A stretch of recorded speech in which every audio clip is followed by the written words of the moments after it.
Bon, bonsoir. Alors, merci d'être là. Alors, on remercie tout particulièrement Christian Laval, parce qu'on tenait beaucoup à l'échange avec le travail que Christian Laval, le sociologue, et le philosophe Pierre Dardot ont fait depuis une dizaine d'années maintenant, parce que c'est un travail qui nous apparaît extrêmement important pour l'élaboration d'une pensée émancipatrice du XXIe siècle. Alors, Christian Laval est connu pour avoir écrit une série d'ouvrages sur l'école, mais ce n'est pas tellement de ça qu'on va discuter ce soir. C'est du travail qu'il a entamé avec Pierre Dardot dans la trilogie, en fait. Bon, il y a 2009, c'est La Nouvelle Raison du Monde, qui est en fait un travail qui montre que le capitalisme contemporain, c'est le néolibéralisme, mais ce n'est pas le retour à un capitalisme pur, c'est une nouvelle conception du monde, c'est-à-dire une conception du monde dans laquelle tout est marchandisé, tout devient marchandise, et l'entreprise est le modèle de gouvernement du monde.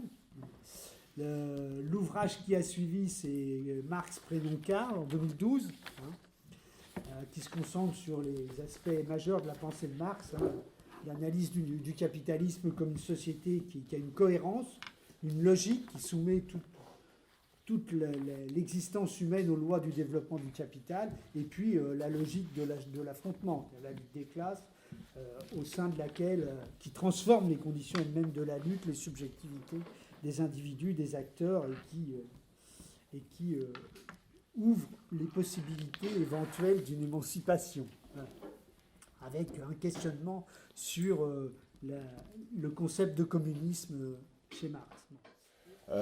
Moi, c'est un livre que j'ai lu effectivement comme faisant partie, étant le prolongement d'une entreprise intellectuelle plus vaste que vous avez entrepris du coup avec Pierre Dardot il y a déjà une dizaine d'années.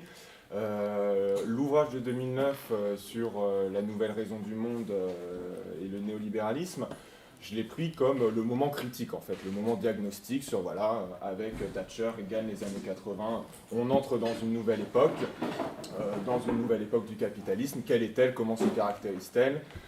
Patrick l'a dit, c'est pas la restauration du vieux capitalisme, des Lumières, du marché, de Smith, c'est pas le capitalisme débarrassé de toute entrave de l'État, c'est au contraire le modèle de la concurrence et du marché qui s'étend à toutes les sphères de la vie sociale, de la vie humaine. Et du coup, c'est aussi bien les individus, les sujets qui se modèlent en fait sur cette figure de l'entrepreneur que l'État lui-même qui fonctionne de plus en plus sur le modèle entrepreneurial.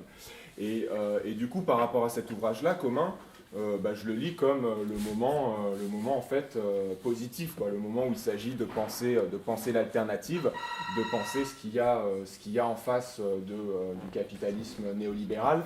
Et tout l'enjeu de ce livre, il me semble, c'est d'aller voir ce qui se passe dans tous ces mouvements de contestation du néolibéralisme et d'essayer de montrer que derrière leur caractère en apparence disparate, il y a une exigence partagée, il y a un principe qui anime tous ces mouvements, et ce principe, il mérite d'être clarifié, il mérite d'être explicité, c'est là qu'intervient votre travail théorique. Ce principe, c'est le commun, et il faut du coup le mettre en forme, l'expliciter. C'est comme ça que je lis l'ouvrage. Alors qu'est-ce que le commun? Avant de répondre à cette question, je voudrais faire une précision de forme sur ce livre. C'est que c'est un ouvrage, comme vous voyez, qui est volumineux, qui est un travail vraiment d'érudit, on fait appel aussi bien à l'histoire qu'à la sociologie, au droit, à l'économie, à la philosophie. Enfin, c'est vraiment quelque chose de très très riche, de très puissant, qui remonte à Rome jusqu'à aujourd'hui, qui est une histoire des idées, une histoire économique, etc. Enfin, c'est un travail d'ampleur, mais pourtant, il y a vraiment, dès le départ, le refus de prendre cette position du philosophe roi, du savant éclairé, voilà, de celui qui va venir dicter à partir du ciel des idées ou de son îlot universitaire, qui va venir dicter aux mouvements sociaux ce qu'il conviendrait de faire. Ce n'est pas du tout l'esprit de la démarche, c'est justement de partir des luttes actuelles pour montrer qu'il s'en dégage au moins deux enjeux cruciaux. Le premier qui a directement trait aux affaires politiques et à des revendications pour des formes de démocratie plus réelles, comme ce qui a été demandé successivement depuis plusieurs années sur tous les mouvements de place. Et le deuxième enjeu qui qui émerge de ces luttes, c'est tout ce qui a trait à la critique du droit de propriété qui a des conséquences ravageuses aussi bien sur l'homme que sur l'environnement. Voilà, c'est une critique du droit de propriété au nom de donc ce que vous appelez le commun, le droit d'usage. Et du coup, ces deux enjeux sur le droit d'usage et les formes d'activité démocratique, ils convergent autour de ce principe qui est le commun. Alors le commun, qu'est-ce que c'est, ou plutôt qu'est-ce que c'est pas, parce que je reprends rapidement la trame du livre qui commence plutôt par écarter, enfin en tout cas par restituer différentes formes de théorisation du commun et par expliquer ce qu'on en garde et puis pourquoi est-ce qu'à un moment donné il faut s'en distancier. Bon, il y a beaucoup de choses là-dedans, donc là je vais vraiment à ce qui me semble le plus essentiel, mais ce que vous dites d'important, je pense, c'est que le commun, qu'est-ce qui est commun ? C'est pas une forme de propriété qui est commune, et c'est pas non plus l'essence de l'homme qui serait partagée par tous. Le commun, c'est pas une chose au sens où il ne faudrait pas retomber dans cette opposition qu'on fait bien souvent entre des biens privés et des biens publics. Les biens privés, ce qui nous appartient en propre individuellement, si on a la chance d'avoir une voiture, un vélo, un logement, etc., c'est toutes ces choses-là, par opposition aux biens publics qui, par leur nature même, en fait, de biens insaisissables comme l'eau, la lumière, l'air, ce genre de choses, peuvent pas réellement être appropriés et donc, en tout cas, peuvent pas être gérés par le marché, ou ne doivent pas être gérés par le marché, et donc doivent plutôt être confiés à l'autorité publique et à l'État. Et il y a cette opposition classique dans l'histoire contemporaine que vous appelez à dépasser, en fait,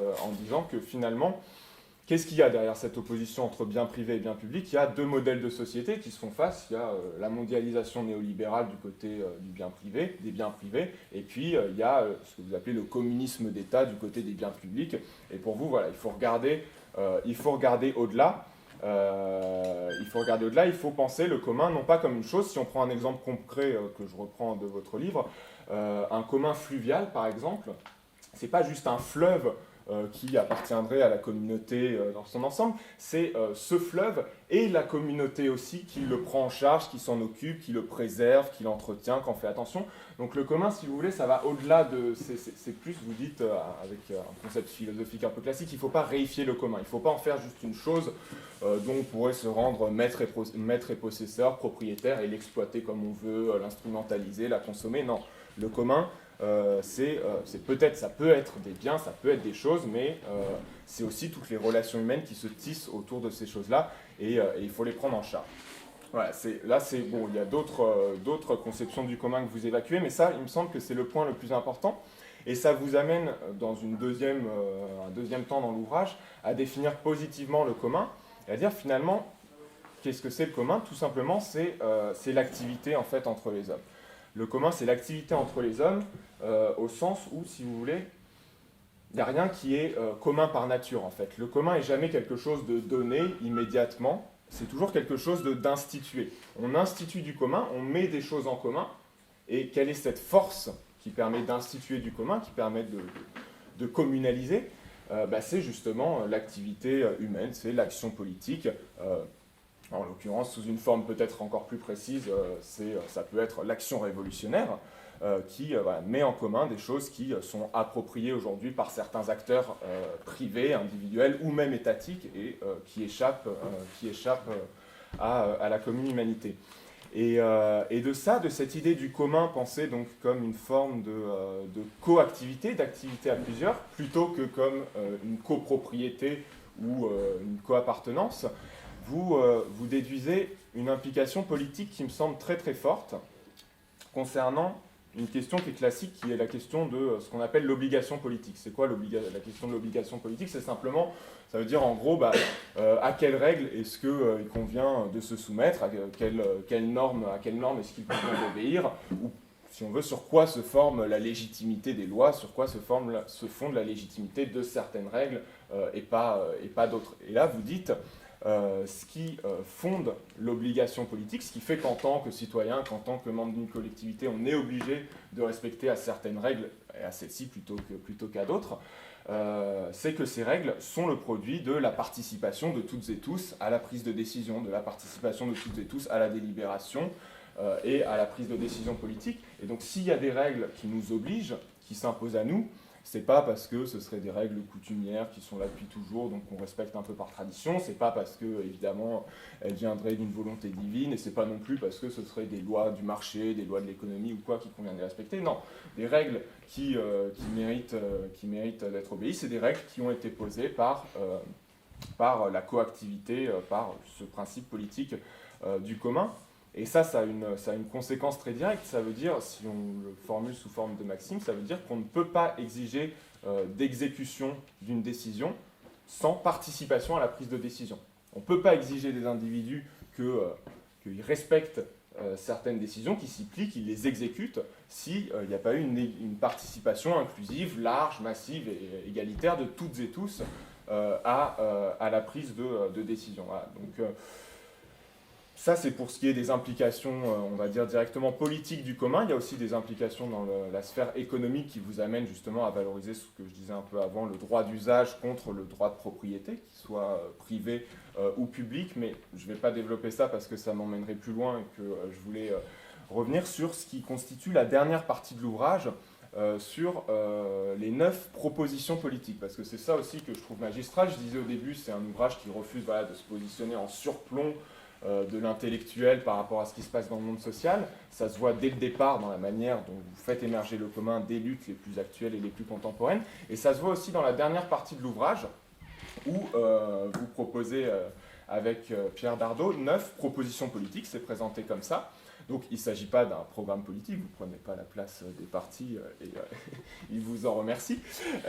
Mais voilà, vous n'hésitez pas à redescendre dans l'arène politique. En général, ça c'est Marx qui le disait, hein, mais les philosophes, les intellectuels se contentent d'interpréter le monde, de le penser, de l'analyser, mais ils ne font pas ce pas supplémentaire qui consiste à le transformer, à le changer, à agir sur le monde. Et là, quelque part, j'ai le sentiment que vous prenez ce risque et vous faites ce pas vers la pratique, sans vous substituer aux acteurs politiques et sociaux, mais vous refaites ce pas vers la pratique et vous proposez 9 propositions qui ont vocation à quoi ? Qui ont vocation à dire, en fait, très concrètement, ce principe du commun que vous théorisez au long des 500 premières pages, qu'est-ce qu'il a comme implication au niveau des institutions économiques, culturelles, éducatives, politiques, sociales, santé, comment est-ce qu'il se décline concrètement ?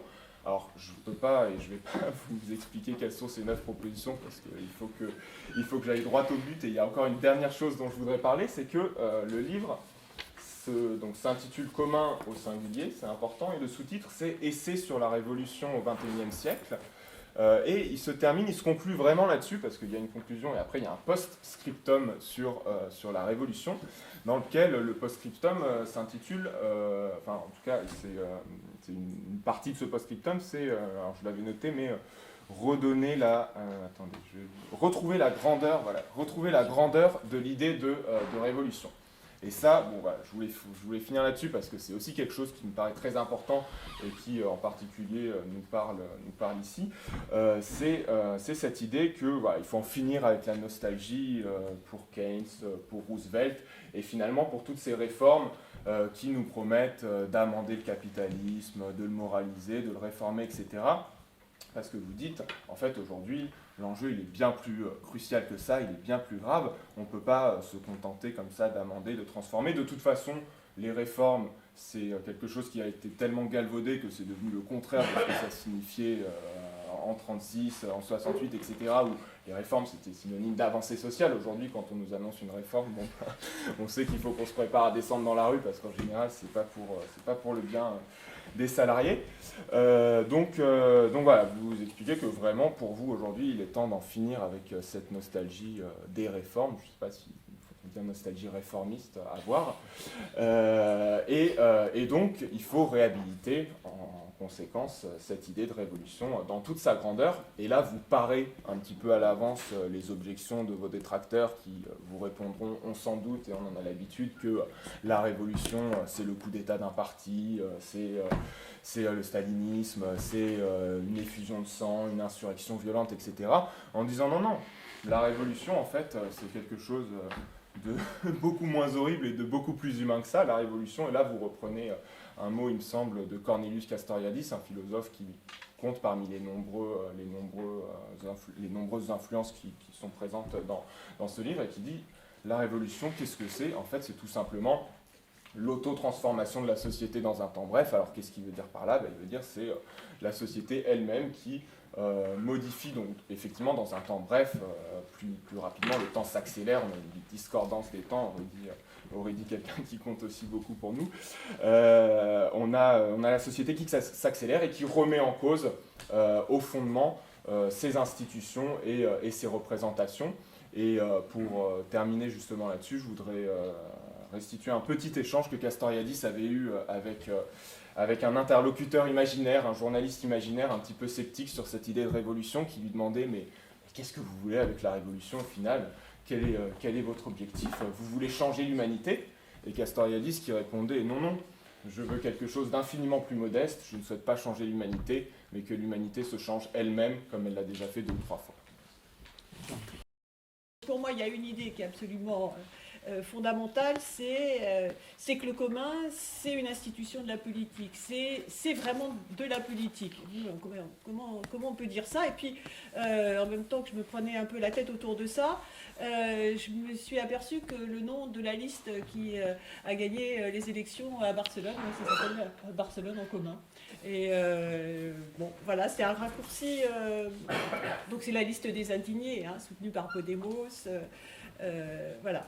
Et ça tombe bien, mais sans doute que c'est pas exactement un hasard. Donc voilà.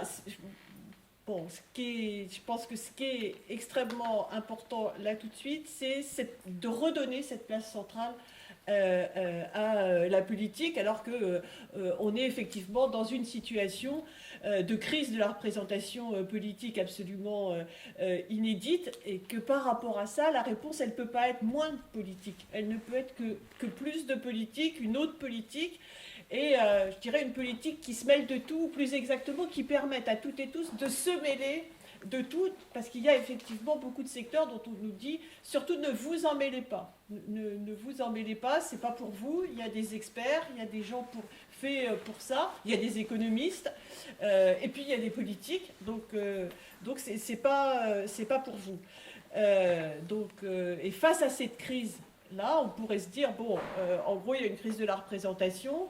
Les exploités et les opprimés, en gros, font plus confiance à des gens qui le méritent bien, hein, qui méritent bien qu'on ne leur fasse plus confiance, donc tant mieux, c'est bien fait pour eux, qui rentrent à la maison et qu'ils aillent au boulot, puis voilà. Le problème auquel on est confronté, c'est que ceux qui profitent de cette crise-là, c'est pas pour plus de démocratie, bon, c'est au contraire pour moins de démocratie et pour des solutions autoritaires, puisque c'est, en tout cas en France, l'extrême droite qui le plus bénéficie de ça. Donc évidemment, ça ne va pas dans le bon sens, mais là encore, la réponse, elle n'est pas dans moins de démocratie, elle est dans une démocratie, alors, que vous qualifiez d'active, mais effectivement dans une démocratie plus active. Alors après, moi ce que j'ai trouvé aussi, c'est que ce travail-là, bon, il faisait aussi écho à quelque chose qu'on peut appeler, nous, en gros, nouvelle période, nouveau parti, nouveau programme. C'est-à-dire, il y a effectivement une rupture. Bon, quand on cherche des solutions qui soient effectivement pas le marché, mais qui ne soient pas non plus le communisme d'État, bon, c'est aussi une réflexion qui acte ce qu'a été le socialisme réellement existant, avec tous les guillemets qui vont bien au bon endroit. Bon. Et donc la nécessité d'avoir effectivement un projet de société qui soit, comme vous le dites, ni le marché, ni le communisme d'État. Bon.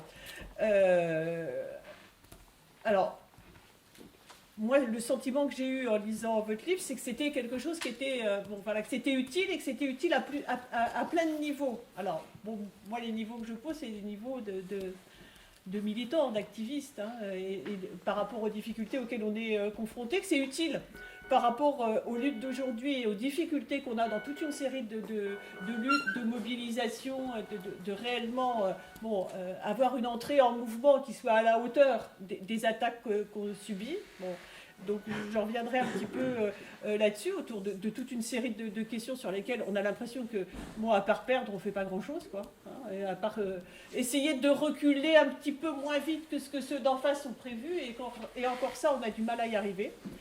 Que c'est utile, évidemment, pour penser une autre société, et en gros, penser une autre société, c'est absolument indispensable pour ne pas être condamné à accepter ce monde tel qu'il est, faute de mieux, hein, faute d'autres choses. Et puis que c'est utile aussi pour penser une stratégie pour la transformation révolutionnaire de la société. Et là, avec quelque chose, bon, je pense, qui est absolument essentiel, c'est cette articulation, mais intime, entre les luttes et la politique. Voilà. Il n'y a pas de séparation entre les deux. Alors, pour revenir un peu sur les 2 ou 3 questions auxquelles on est confronté dans les mobilisations et sur lesquelles on a quand même du mal à avancer, c'est-à-dire que vous écrivez quelque chose qui est assez trash quand même, hein, qui est en gros sur le rôle de la gauche sociale et politique. Le Grand Deal a consisté à échanger la productivité aliénante contre l'État social sécurisant, l'oppression dans le travail contre la protection bureaucratisée de l'existence. Et vous dites qu'une politique du commun doit conduire à réintroduire la dimension de l'agir commun dans le domaine du travail. Bon, puisqu'effectivement, autour de la question du travail, on voit bien là qu'on a toute une série de reculs, à la fois sur le rapport de force, sur l'organisation elle-même, hein, le fait plutôt d'organisation, de syndicalisation, un recul des organisations elle-même, puisqu'une partie du mouvement syndical est en gros passée avec armes et bagages du côté du néolibéralisme, qu'on a aussi un recul du rapport de force au quotidien, dans tous les niveaux, c'est-à-dire que le poids des défaites accumulées, elle se vit au jour le jour dans l'organisation du travail, dans les destructions des collectifs du travail, dans les difficultés de résistance. Bon.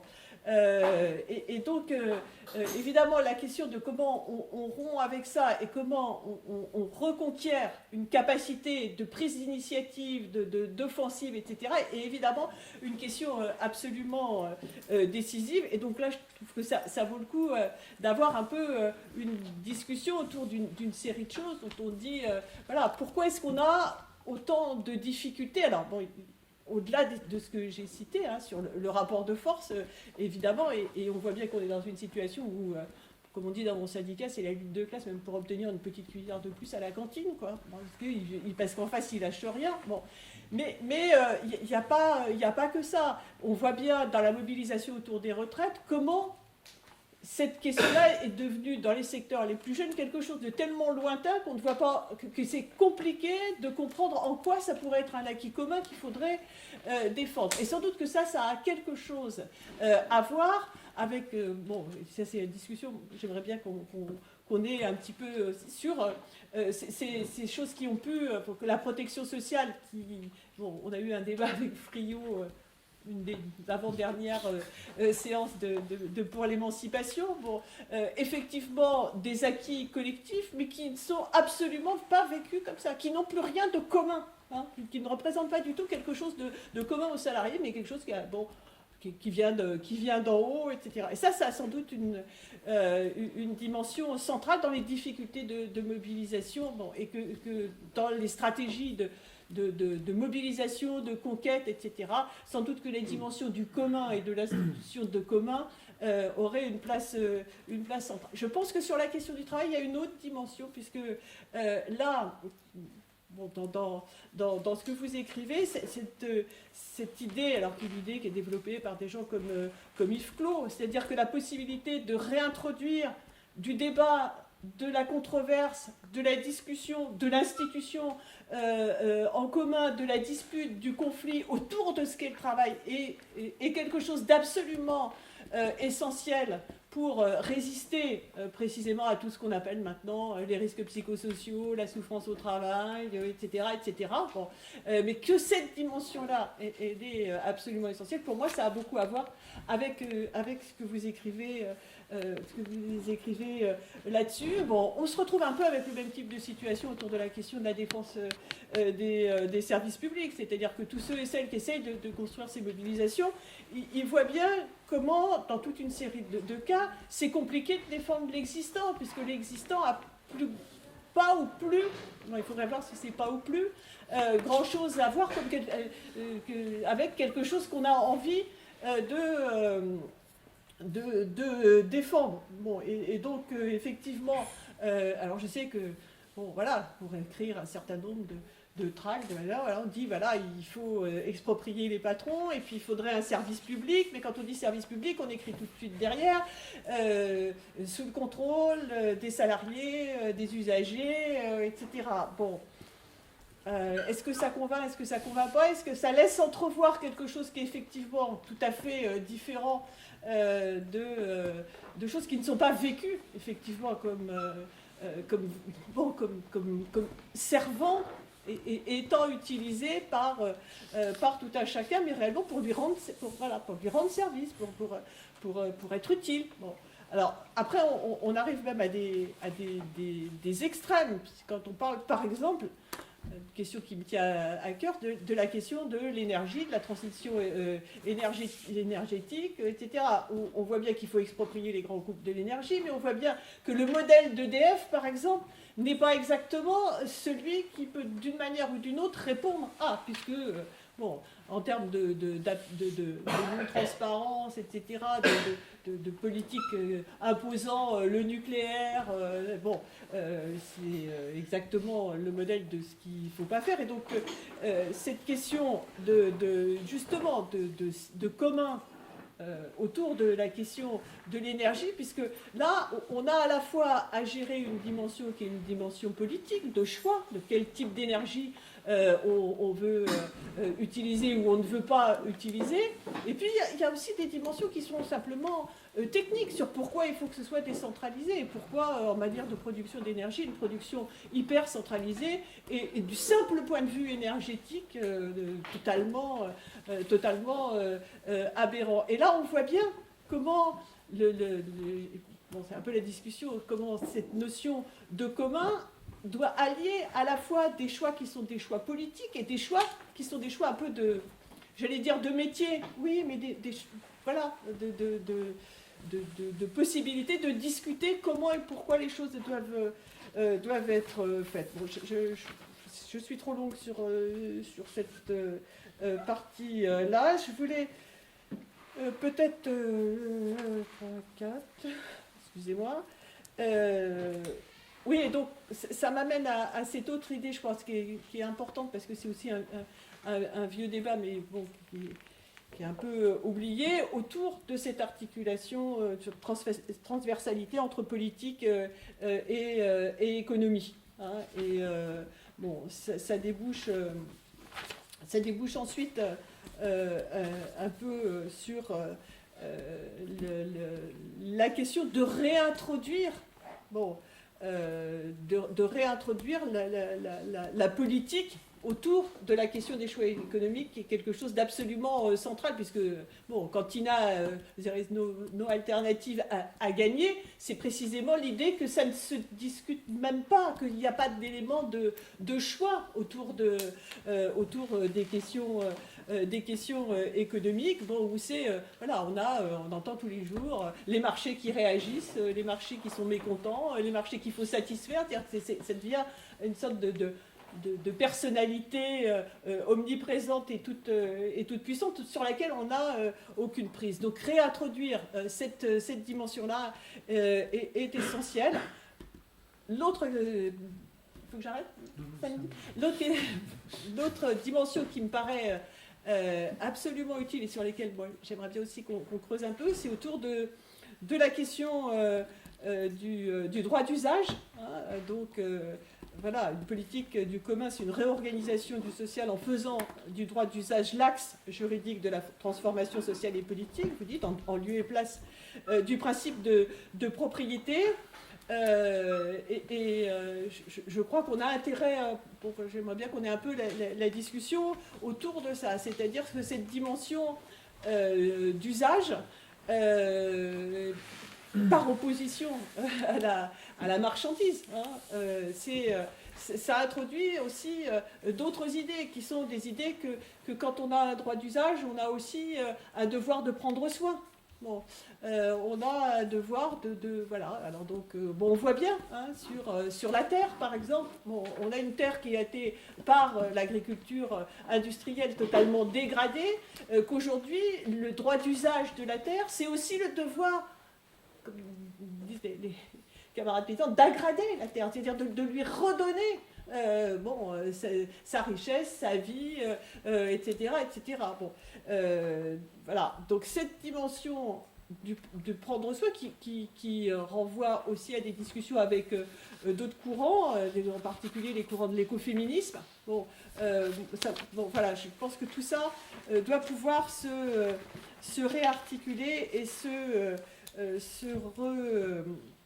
rediscuter ensemble. Bon, et puis juste pour finir, mais peut-être un peu par là où j'avais commencé, c'est évidemment sur cette question de la démocratie au cœur du projet de société qu'on peut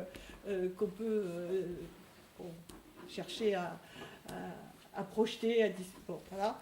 Mais avec une idée que c'est pas annexe, c'est pas en plus et c'est pas a posteriori, et y compris pour un certain nombre d'entre nous, de ce point de vue-là, c'est plus riche que ce qu'on avait l'habitude d'appeler le contrôle ouvrier. Dans le contrôle ouvrier, il y a un peu une idée d'après, quand on contrôle, bon, mais on contrôle, voilà, mais c'est pas exactement la même chose. De la même façon, et je pense que c'est juste, vous dites, l'autogestion, c'est que la gestion. Mais la question, elle n'est pas que celle de la gestion. Bon. Et là encore, sur ce terrain-là, je pense que ça fait écho à d'autres réflexions qu'on peut avoir hein, sur le fait que c'est pas simplement la question de à qui appartiennent les moyens de production,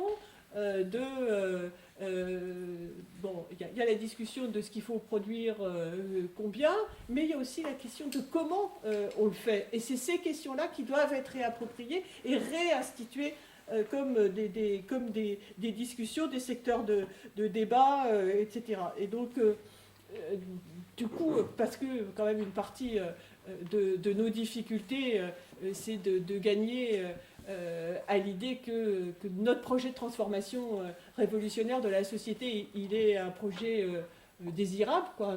Bon, voilà, ça fait plus envie que le monde dans lequel on vit aujourd'hui. Bon, cette idée de commun, enfin, et ce qu'il y a autour, ça remet les hommes et les femmes au centre. Au centre des choses, au cœur de la politique, et ça remet aussi nécessairement la façon de régler nos échanges avec la nature, avec le monde dans lequel on vit, au cœur de la discussion. Voilà. Et de ce point de vue-là, c'est effectivement un projet qui est une rupture. Bon, avec un monde totalement marchandisé et où tout ce qui est détruit est remplacé par des marchandises. Bon, il y a des mobilisations contre les Center Park qui sont, de ce point de vue-là, à peu près, je trouve, un raccourci tellement extraordinaire d'un monde dans lequel on vous bousille la nature, etc. Puis après, on vous recrée comme ça une sorte de nature idéale, de distraction et de loisirs. Et c'est bon. Ce qui est réconfortant, c'est qu'autour de ces mobilisations-là, il y a des mobilisations de refus, hein, pas de ce grand projet ou moyen projet inutile et destructeur là, dans un premier temps parce que j'ai pas envie de l'avoir à côté de chez moi, et que dans ces mobilisations, ce qui est posé, c'est aussi, d'une certaine manière, une institution du commun, de comment on peut vivre ensemble, partager, prendre soin, tirer sa nourriture, de ce lieu-là. Bon. Et je trouve que ça va complètement dans le sens de ce que vous pouvez écrire. Voilà.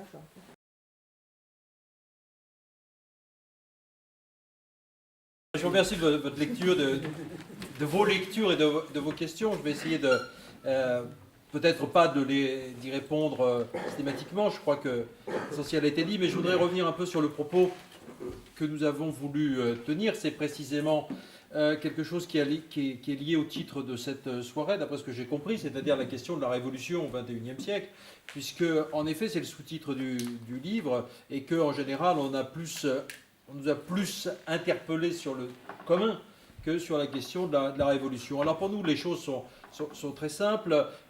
Pierre et moi, nous venons du trotskisme. Nous avons une expérience militante à une certaine époque, et à un moment donné, il s'est trouvé que pour nous, mai 68 était terminé, si je puis dire. Pour d'autres, non. Mais pour nous, l'idée d'une nouvelle période est venue assez vite, mais en même temps, sans jamais quitter justement les horizons de la révolution, et sans jamais abandonner les pratiques.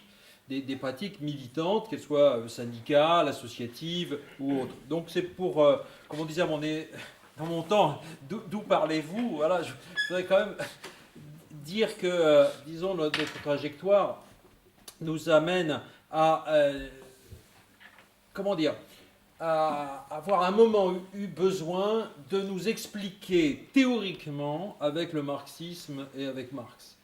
Et c'est dans notre trajectoire, disons, parallèle, il s'est trouvé que par des circonstances diverses et variées, donc nous nous sommes retrouvés sur une série de questions qui étaient liées à notre passé, mais qui étaient liées aussi à la situation dans laquelle nous vivions, à l'intolérable, comme disait Deleuze, de la situation et de la vie qui nous était faite, qui nous est faite aujourd'hui encore. Et donc il nous a semblé extrêmement important je dirais, de reprendre la plume et de nous réengager avec nos armes propres. Plutôt la philosophie pour Pierre, plutôt la sociologie ou les sciences sociales de façon générale pour moi, et de mêler nos réflexions et nos savoirs pour penser à un certain nombre de choses. Et donc le premier livre, pour répondre à Patrick, le premier livre que nous avons fait ensemble, c'est Sauver Marx, point d'interrogation. Et ce titre est un programme de travail. Évidemment, vous l'avez compris. Souvent, d'ailleurs, quand on cite les titres de nos bouquins, on oublie par exemple le point d'interrogation. Donc, je préfère le signaler. Pour nous, évidemment, la question qu'il y a derrière ça, c'est la question du diagnostic que l'on porte sur notre société. Est-ce que Marx, la pensée de Marx et le marxisme ont proposé les catégories, disons, nécessaires et suffisantes pour penser le type de capitalisme, le type d'État, le type de société auquel nous avons affaire? Ça, c'était vraiment un point pour nous essentiel, et je crois que nous avons réalisé un petit peu ce qui était notre vœu quand nous étions, par exemple, quand j'étais à la Ligue, c'est-à-dire un vœu qui consistait à ouvrir déjà les portes et à aller puiser dans des recherches, dans des travaux, dans des pensées, dans des philosophies extérieures au champ, disons, classique des militants, là où ils puisaient leurs ressources. Donc nous avons en quelque sorte poursuivi cette démarche qui consistait à nous dire que le marxisme de toute façon n'a jamais été autosuffisant, que lui-même s'est constitué à partir de multiples sources, comme on le sait bien, et qu'il fallait continuer justement à nous enrichir et à travailler et à questionner Marx. Le groupe que nous avons créé s'appelle Question Marx, justement comme défi presque lancé à un autre groupe qui s'appelait Actuel Marx, ou à un autre groupe encore qui s'appelle Espace Marx. Question Marx, c'est vraiment, je crois, un programme de questionnement que nous poursuivons jusqu'à présent. Donc, diagnostic, en effet, Manolo l'a bien dit, c'était l'idée fondamentale de la nouvelle raison du monde, mais qui poursuivait toute une série de travaux que nous avions faits, soit sur l'école, l'université, ou pour moi sur l'histoire de la constitution de la figure de l'homme économique. C'était évidemment nous appuyant, enfin pas évidemment, mais c'était en nous appuyant sur des catégories proposées par Michel Foucault que nous avons essayé de renouveler la réflexion sur le néolibéralisme, dans la mesure où, engagé personnellement dans Attaque, je m'apercevais que la pensée dite antilibérale était extrêmement pauvre et ne permettait pas de couvrir l'ensemble finalement des processus, des stratégies, des dispositifs que le néolibéralisme mobilisait, en particulier pour ce qui me concernait, comme j'avais beaucoup travaillé, je continuais à travailler sur l'école et l'université, il m'apparaissait que l'idée selon laquelle nous avons affaire à une extension de la marchandisation, et seulement à ça, une extension du marché contre l'État, en quelque sorte, encerclant l'État, était une pensée qui ne permettait pas de comprendre ce qu'était le néolibéralisme comme transformation de la société, à partir non pas seulement de la marchandisation dans une problématique, disons, marxiste classique, mais dans la mise en place de logiques normatives fondées sur la concurrence généralisée, y compris dans les secteurs de services publics, non marchandisés, mais une logique de concurrence, c'est-à-dire en fait on a intégré la logique du marché à l'intérieur des régulations propres à l'action publique, et d'autre part l'imposition d'un modèle de l'entreprise à toutes les formes d'activité et jusqu'à la subjectivité elle-même. Donc ça nous semblait être des pistes plus fécondes, disons, pour renouveler. Et bon, un des petits succès que nous avons eus, c'est par exemple de réintroduire, je crois, la considération du néolibéralisme européen sous sa forme ordolibérale. C'est maintenant devenu un lieu commun jusqu'à chez Mélenchon, qui en fait un usage détestable. Mais il y a là vraiment, je crois, quelque chose qui était important à repérer. Bon, Marx, c'est quand même, pour reprendre ce que disait Patrick, quelque chose qui nous a paru important. Notre idée, c'est que chez Marx, il y a une tension fondamentale entre deux logiques. C'était essayer de montrer que Marx n'est justement pas l'auteur unifié, une pensée complètement homogène, mais qu'il fallait toujours le prendre par les tensions qui se trouvent dans tous ces textes, entre deux logiques, la logique de l'autodéveloppement du capital, une sorte de machine expansive, donc qui gagne en effet la société, qui l'absorbe, c'est toutes les figures que développe Marx, les métaphores qu'il utilise, et en même temps une logique assez différente et assez hétérogène en réalité, qui est celle de l'affrontement. Et qui fait qu'on retrouve effectivement dans les textes ces deux formes qu'il essaie d'ajuster, etc., et qu'il essaie de résoudre par la projection, ce qu'on appelle la projection imaginaire du capitalisme, du communisme, qui finalement réunifie, donc sur le plan de l'imaginaire, sa pensée. Bon, mais pour en venir à commun, quelle est l'idée? L'idée, c'est que s'expliquer avec Marx, c'est s'expliquer sur la question de la révolution.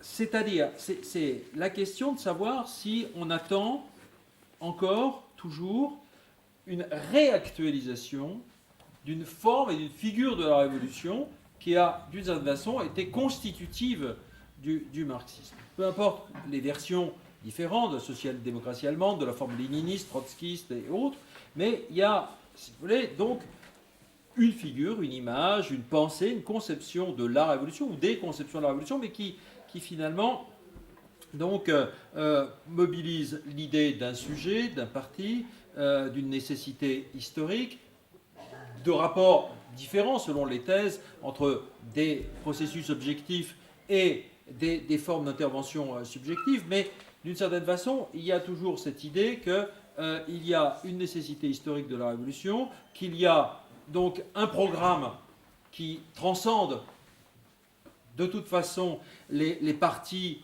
qui ne sont jamais que des formes éphémères, historiquement situées, finalement, d'un programme historique ancré dans des processus objectifs, appuyé sur l'expansion d'un prolétariat qui donc est porteur, d'une certaine façon, de cette nécessité objective de la révolution.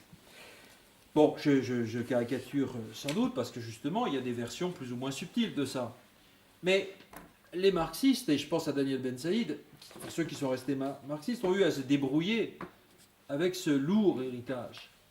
Ils ont eu à se débrouiller, et ils l'ont fait comme ils l'ont pu, dans un moment, à partir des années 80-90, où précisément, comme vous l'avez dit, on entre dans une nouvelle période, mais pas seulement une nouvelle période, on rentre vraiment dans un nouveau monde historique où toute une série de repères, toute une série de catégories ne sont plus opératoires. Ce n'est pas que le prolétariat n'existe plus, ce n'est pas que la lutte des classes ait disparu, ce n'est pas qu'il n'y ait plus besoin de partis, etc. C'est que, d'une certaine façon, c'est la nécessité même, la pensée même, ou l'imaginaire même de cette nécessité historique, si je puis dire, qui a disparu, qui s'est effondré, et qui ne peut plus faire aujourd'hui, et qui ne peut plus être le moteur, le ressort en tout cas, de notre action, de nos croyances, de nos projections historiques, etc.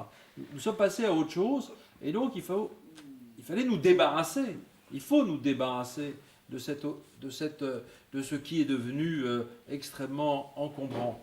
Alors en même temps, ce qui est très compliqué, c'est que du passé, il ne faut pas surtout faire table rase. Il faut surtout, au contraire, essayer de réactiver à certains égards des concepts qui restent extrêmement utiles. Il faut les interroger, il faut les mettre à l'épreuve, etc. Donc on ne peut pas complètement dire c'est fini, Marx n'a plus aucun intérêt, etc.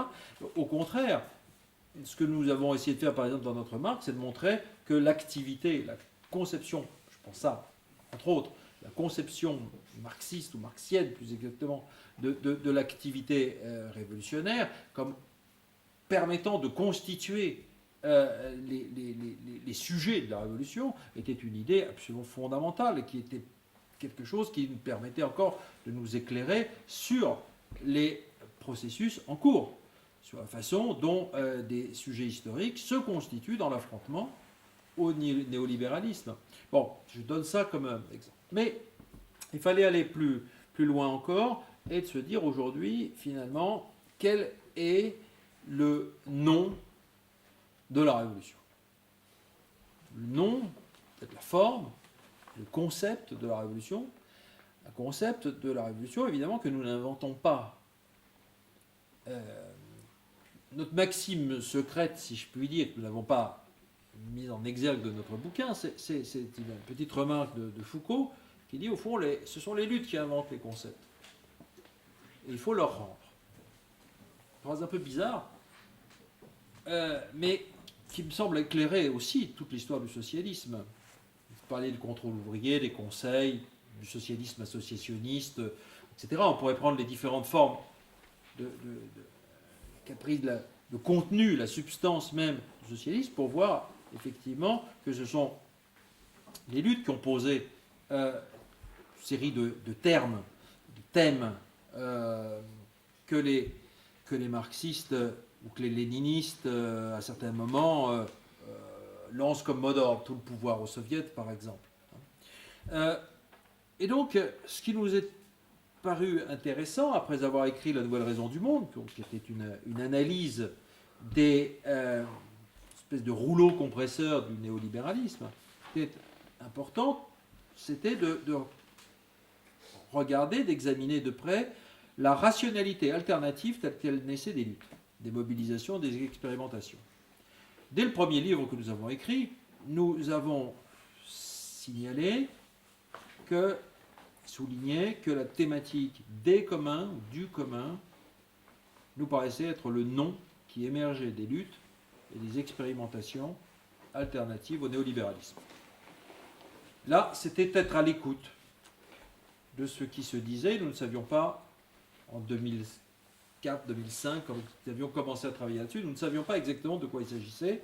Et nous étions, par contre, en débat avec Negri et le post-opéraïsme italien, qui nous était apparu, dès le début de notre travail, comme, je dirais, je ne sais pas s'il faut encore parler de marxisme, mais en tout cas, une forme de pensée la plus féconde aujourd'hui, c'est-à-dire la plus en prise sur les tendances réelles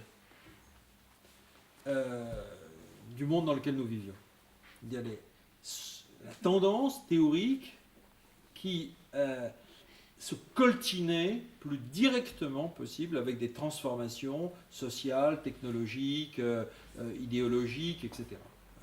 Marxiste, voilà, qui avait, depuis le début de l'opéraïsme, été donc extrêmement sensible aux variations de l'organisation du travail des rapports de force, etc., des formes d'auto-organisation de la classe ouvrière italienne, etc. Le fait est que ça s'expliquait bien par leur lutte qu'ils avaient menée contre le Parti communiste italien, contre le gramscisme, etc. Mais nous étions extrêmement sensibles et totalement en désaccord avec Negri, et totalement en désaccord avec le post-péréisme sur toute une série de points. Donc, si vous voulez, tout ça derrière commun, puisque, bon... Vas-y. Oui, tout ça était... Donc, je fais un peu l'histoire du bouquin pour que vous pigiez bien d'où ça vient, la thématique du commun, comme principe politique, nous le tirons d'une lecture critique de la tendance négriste. Je peux être très, très clair là-dessus et rendre hommage à Negri. Bon. Mais tout le livre, Manolo l'avait peut-être un peu indiqué, mais il faudrait insister à avoir plus de temps, tout le livre est en même temps une critique systématique des formes de conception, des types de conception que l'on a couramment du commun ou des communs. Une critique, en quelque sorte, qui consiste à éclairer quelque chose qui est extrêmement confus. Alors, le problème, c'est que le nom de la révolution, d'une certaine façon, il bénéficie du confus. Quand ce confus, précisément, permet l'identification de multiples formes de lutte qui se reconnaissent dans la thématique du commun ou des communs. Il y a donc quelque chose d'opérationnel dans le fait que certains parlent de bien commun au singulier, de bien commun au pluriel, de commun au singulier. Mais le travail que nous avons à faire, que nous faisons dans ce livre, c'est d'essayer donc de clarifier ce que l'on dit quand on parle de commun. Et d'où le travail archéologique, historique, philosophique, etc., qui me semble nécessaire pour que les gens qui entendent le nom commun puissent savoir de quoi il s'agit. Donc je pense que la tâche, disons, des intellectuels, une des tâches des intellectuels est celle-là.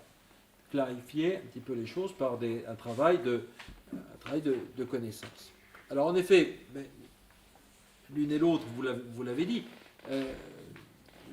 le commun tel qu'il se dégage des luttes, des expérimentations les plus diverses, que ce soit les communs naturels que tu as évoqués, que ce soit les communs de la connaissance, que ce soit les formes de démocratie réelles, comme diraient nos amis espagnols, les multiples références au commun renvoient, selon nous, à quelque chose qui est un principe politique, on pourrait presque l'appeler, d'ailleurs je pense qu'à un moment donné on dit que c'est le principe politique lui-même, qui en effet relie l'obligation politique, telle que Manolo l'a très bien définie, à la coactivité, c'est-à-dire le principe démocratique. Et là, il y a quelque chose qui nous semble extrêmement important, c'est que le commun est inséparable d'une idée de la démocratie. On pourrait presque dire, je crois qu'il faut le dire, le commun, c'est le contenu même de la démocratie, de ce qu'on appelle démocratie. C'est-à-dire l'idée selon laquelle c'est par la mise en commun des idées, des efforts, des pratiques, que naît ce que les philosophes appellent précisément le bien commun. C'est par l'activité, que nous appelons la coactivité, qui passe par la délibération commune, qui passe par la décision commune, que doit s'organiser la société et se définir le juste. Ceci pas seulement dans la sphère étroitement considérée classiquement comme politique, mais que ce principe très simple de coactivité déterminant la coobligation et inversement, que ce principe, en fait, doit être investi, innervé, doit tramer, doit structurer toutes les activités sociales qui sont les nôtres. Et ceci, en réalité, c'est le contenu même du socialisme. C'est ce que le socialisme, dans, en tout cas, ses formes originaires, si je puis dire, pré-partidaires et pré-étatiques, c'est ce que le socialisme avait comme contenu, c'est-à-dire l'extension de la démocratie aux activités de production. Ce qui se passe aujourd'hui avec la référence au commun, au pluriel, on viendra sur les... Ce qui se passe aujourd'hui avec la référence au commun, c'est que cette extension de la démocratie, radicale parce qu'elle touche toutes les activités, sort de l'usine. Qu'elle touche toutes les formes d'activité. Et qu'il n'est plus question de contrôle ouvrier, qu'il n'est plus des questions d'autogestion ouvrière. C'est terminé.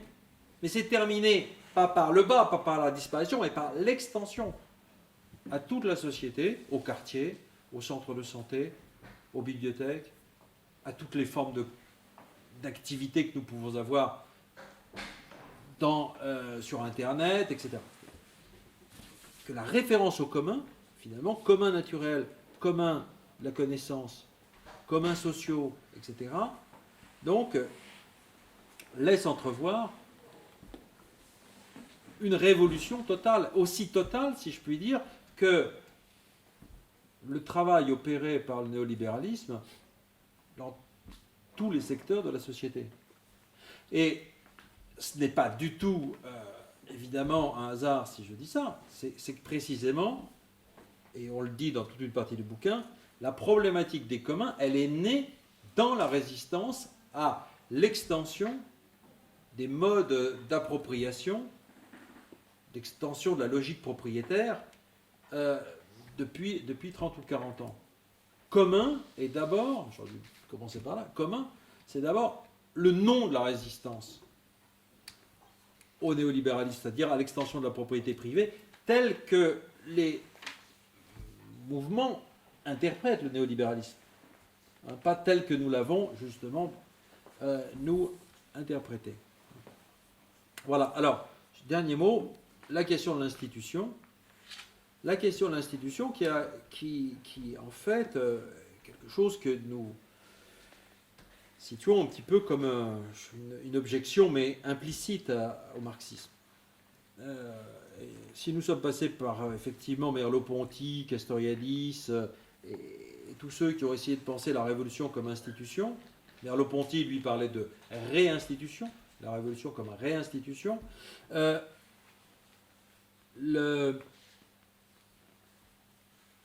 Castoriadis comme auto-institution, c'est parce que le marxisme, d'une certaine façon, a participé curieusement, à une sorte de marginalisation, une minorisation de la question de l'institution, qui est un trait un peu d'époque d'ailleurs, enfin d'époque, c'est que précisément, lorsque Marx explique qu'il ne veut pas faire bouillir les marmites de l'avenir, il se refuse à l'invention, à l'imagination. Il a certes reconnu dans l'adresse inaugurale de la Première Internationale la place importante des coopératives, mais c'est comme si c'était un peu forcé. Il reconnaît, bien sûr, mais pas tout à fait, l'importance de la Commune de Paris et des formes nouvelles d'auto-organisation du prolétariat. Je ne dis pas tout à fait parce qu'il est très malhonnête dans ce texte, la guerre civile en France, très malhonnête parce qu'il se refuse à voir que les communards, en fait, ont une doctrine de la commune et que cette doctrine, c'est précisément celle de l'adversaire de Marx, c'est-à-dire celle de Proudhon.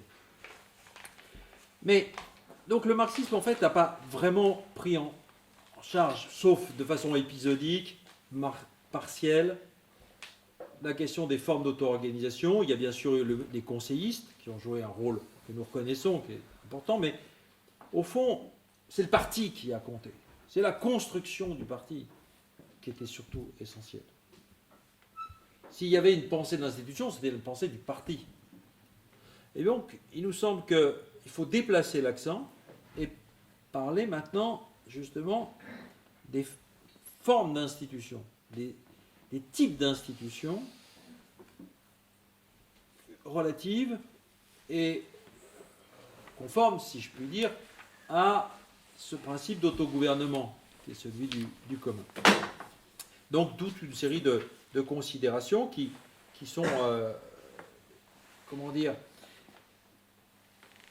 on peut dire imaginatives, oui, c'est-à-dire qui essayent de penser que les luttes, que les expérimentations sont des créations institutionnelles. En gros, pour terminer sur la question de la Révolution, en effet, c'est un moment d'auto-institution bref dans l'histoire, mais qui en même temps n'est pas sans s'inscrire dans une suite de créations institutionnelles issues de pratiques instituantes. Et là, c'est pourquoi nous avons donné nous avons accordé une certaine importance à des choses que nous ignorions il y a quelques années, à toute cette réflexion qui est plutôt issue du mouvement libertaire, du mouvement anarchiste, toute une réflexion sur la façon dont le prolétariat a créé ses propres institutions. Et en particulier, nous sommes appuyés sur l'idée qui était déjà chez Proudhon, l'idée que la capacité politique ouvrière,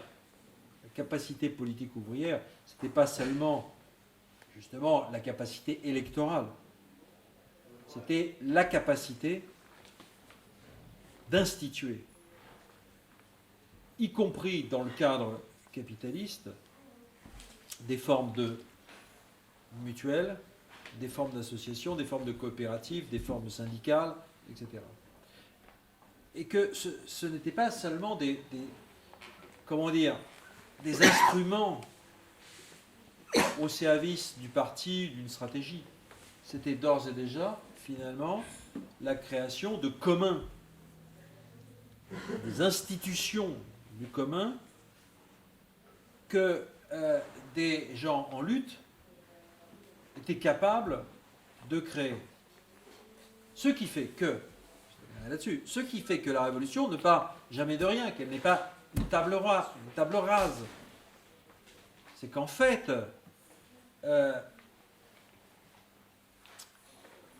quand le prolétariat fait sa révolution, en fait, dans le schéma marxiste, il n'a pas créé encore, finalement, les bases économiques de son pouvoir. Il le reprend de la bourgeoisie, en quelque sorte. En réalité, ce qu'il faut arriver à penser, dans une stratégie révolutionnaire, c'est à la capacité processuelle, si je puis dire, consiste à créer déjà ses propres organes, ses propres institutions, qui constituent en quelque sorte la base même sur laquelle se créera un nouvel ordre politique. Voilà un peu quelques lignes du texte que nous avons écrit. Il y a la question du climat. Et là, il va quand même y avoir une grosse mobilisation au travers de ce bien commun. Il va y avoir, enfin on l'espère, quand même quelque chose qui va mobiliser, quoi. Vous avez parlé d'une prise de décision en commun, mais par quel moyen? parce que c'est bien là que le bas blesse, c'est bien là que... je m'intéresse au mouvement en transition. Oui. Je ne sais pas si vous connaissez, il y a Marie-Monique Aubin dans son film Sacrée Croissance qui donne un petit aperçu. Ça, c'est ce qui réussit, qu'elle montre dans son film. Il y a quand même 90% des initiatives de ce type qui se cassent la figure par ce que l'on appelle des luttes d'ego, justement. Donc, c'est pas facile de décider en commun. Donc, est-ce que vous intéressez également à la sociocratie, l'holocratie et tous ces modes de communication pour des prises en commun qui tiennent vraiment compte de tout le monde? Les communautés de ce type qui utilisent la communication non violente de Marshall Rosenberg, la sociocratie, l'holocratie, elles continuent, elles marchent bien. Celles qui restent dans les vieux schémas de communication, elles ne tiennent pas, et il y en a beaucoup. Non, donc moi j'ai lu le livre il y a quelques temps, mais je ne me rappelle plus tout. Bon, moi, je suis assez fasciné aussi par ce livre, bien qu'il choque nos traditions communistes, un peu. D'ailleurs, vous l'avez explicité un peu plus. Alors, je vais raconter une anecdote récente qui m'a fait toucher un peu du doigt ce problème. C'était un dialogue, on venait de dire qu'il fallait discuter de ce livre, très important, on était tous d'accord là-dessus. Et juste après, il y a une discussion qui s'instaure entre un militant, disons, intellectuel, on va dire, et puis une syndicaliste de Sanofi, qui font partie du même mouvement. Et l'intellectuel dit il faut discuter de la réappropriation collective de Sanofi. Il n'y a vraiment aucune raison que ce monstre reste entre les mains du secteur privé. Et la copine, elle dit ah non, c'est hors de portée. C'est hors de portée. Les gens, les salariés, ils ne raisonnent pas comme ça. Et le copain, il dit mais si, il faut le faire. Elle dit peut-être qu'il faut, avant de réfléchir à dire nationalisons peut-être, ou approprions-nous Sanofi, il faut peut-être dire qu'est-ce que les salariés peuvent faire collectivement dans Sanofi pour s'approprier le savoir-faire de cette entreprise. Et je l'ai dit aux copains, voilà, ce qu'il y a dans le livre commun, c'est ça. Bon, alors, ceci dit, une fois qu'on a dit ça, ça n'empêche pas quand même, et c'est là-dessus que j'aimerais bien que tu, ou vous, je ne sais pas ce qu'il faut dire, disiez exactement, ne faut-il plus dire appropriation collective, sous prétexte qu'à un moment donné, l'étatisation, dont personne ici ne s'est jamais réclamé, d'ailleurs, je crois, sous prétexte que l'étatisation a mal tourné. Bon. Et j'aimerais bien comprendre un peu plus, parce que moi je suis d'accord avec ce qui est le ressort qui est dans cette histoire de commun, je suis d'accord, hein, le commun, je suis d'accord avec ça.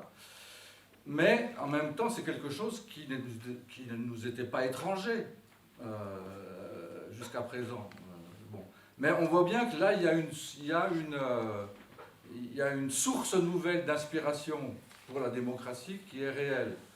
Et qui est en particulier avec la notion de propriété d'usage, hein, qui me paraît essentielle et qui effectivement peut éviter toute série de faux débats.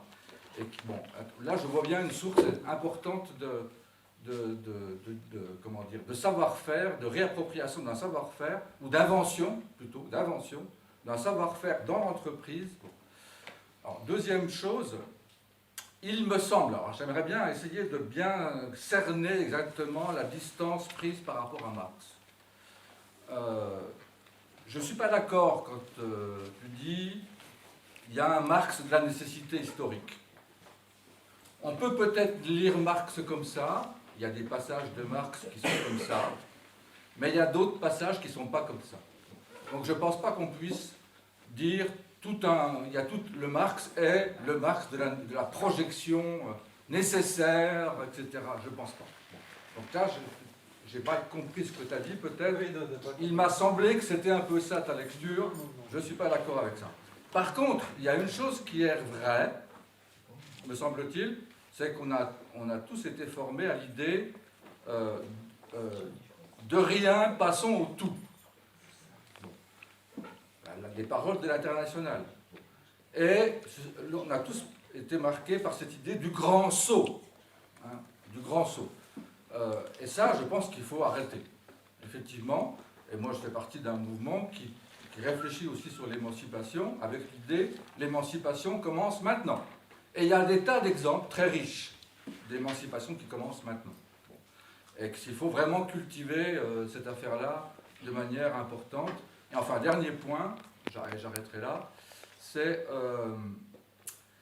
je pense que l'émancipation commence maintenant dans plein de choses, l'écologie, le truc climat, le travail dans les entreprises, l'émancipation dans le mouvement des femmes, dans plein de choses, plein de choses. La pratique écologique est une pratique très émancipatrice du commun, effectivement, mais quid de la politique? Là, il y a quelque chose qui est plus compliqué, c'est-à-dire du problème de l'action politique en tant que telle, qu'on ne peut pas raplatir sur le commun de l'auto-organisation. C'est plus compliqué que ça, je pense. Enfin, il faudrait essayer je ne me rappelle plus exactement ce qui est dans les 7 propositions à la fin, là-dessus. Il y a des choses là-dessus, sur la pratique politique, qui mériterait d'être plus éclairée, je crois. Ces élaborations, ces constructions, elles n'arrivent pas n'importe quand. Elles arrivent effectivement le commun, ou comme vous l'appelez, ça arrive fondamentalement à un moment où justement tous les acquis qui existaient de civilisation, etc., sont détruits les uns après les autres. Et cette réflexion-là, elle s'inscrit par rapport à cette tendance générale. J'étais en Angleterre la semaine dernière. En Angleterre aujourd'hui, ils ont mis en place ce qu'ils appellent les contrats 0 heure. C'est-à-dire qu'un gars s'inscrit auprès de McDonald's, et McDonald's éventuellement lui donnera du travail, comment dire, si jamais McDonald's en a besoin, sans garantir ni un revenu minimum, ni un temps de travail minimum. On est dans des notions quand même d'esclavage moderne, quand on parle de ça maintenant. Et je pense que votre réflexion, elle s'inscrit un peu dans ces choses-là, et elle est importante parce que je pense qu'aujourd'hui, l'action politique pour nous, il y a une dimension de réintroduire une espèce de morale autour du droit au travail, du droit à la santé, de choses qui, dans la vague de réaction qui s'ouvre en 1979, parce que je pense qu'il faut la dater, et comment dire, se sont perdues petit à petit et qui, pour nous les vieux, sont encore des choses qui nous semblent normales, mais allons parler à nos gosses et on verra que les choses sont plus claires. Donc de ce point de vue-là, ça me semble important et intéressant. Alors maintenant, je voudrais quand même faire une remarque, c'est qu'il me semble que votre réflexion... Alors j'ai pas lu votre bouquin, j'en ai lu des articles, etc., je suis un peu au courant quand même. Il me semble que son manque, c'est de ne pas être appuyé sur une réflexion économique un tant soit peu... Je sais que votre Sauvé Marx, vous appuyez sur les travaux d'un économiste, mais dans ce que j'entends là, je pense que ça n'est pas séparable de l'analyse du fonctionnement du système tel qu'il s'est imposé à partir des années 80, enfin de la décennie 80, etc., etc.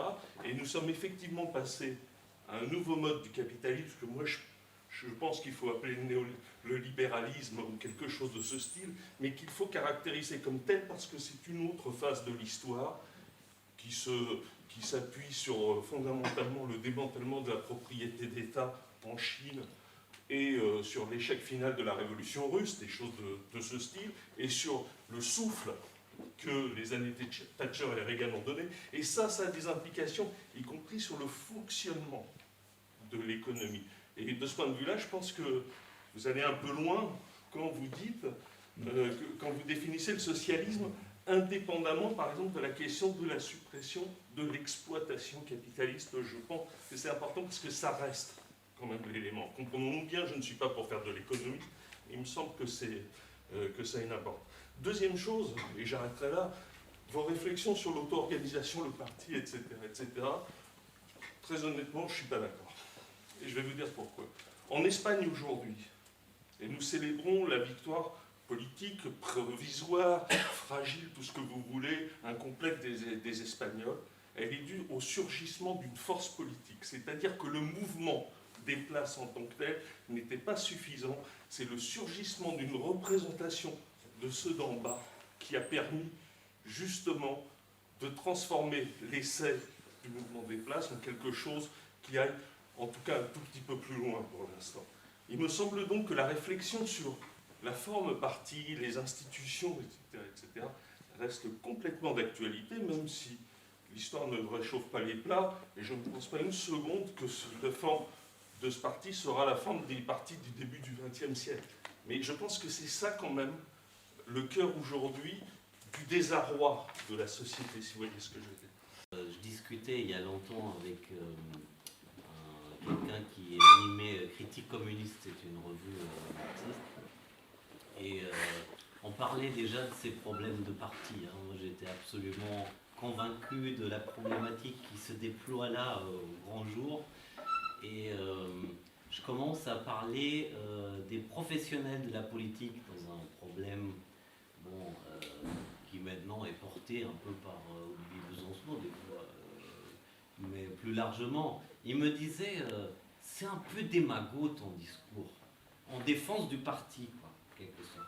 C'est un peu démago. Alors je vais expliquer que c'était un mot-clé qu'on trouve dans la sociologie de Max Weber, qui avait siégé à la constituante allemande après la révolution des conseils. Bon, il n'y avait rien de démago, mais le réflexe montrait quand même toute la culture qui est en jeu là autour de ça. Alors, ça m'a parlé l'association entre la commune, qui finalement n'est pas du tout dans la pensée marxiste du parti, le conseil, les communs.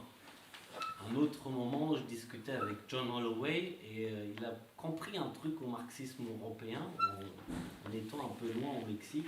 Il disait, les communistes ont toujours dit qu'ils étaient pour le mouvement des conseils, mais c'est pas tout à fait vrai. C'était pour asseoir une assise de parti à travers le mouvement des conseils. C'est quand même ce qui s'est passé dans la révolution russe. Et donc c'est la même, encore là, la même problématique. Et ça m'a fait penser, là il y a un bouquin qui est sorti sur la révolution allemande, je ne sais pas si c'est bon, peu importe, c'est autre chose. Mais il y a un épisode là-dedans et j'aimerais avoir peut-être une réaction. Bon, là j'aborde des choses politiques, quoi, hein, je ne suis pas dans un discours sociologique. Il y a une prise de position de Rosa Luxembourg au moment de la révolution des conseils. Alors c'est un peu différent de la Russie en Allemagne parce que les conseils se réunissent à un moment donné pour décider qu'est-ce qu'on fait maintenant, puisque les sociodémocrates et les autres libéraux disent on va faire la République républicaine et pas la démocratie socialiste. Et ils disent bon, on veut bien mettre en place une constituante.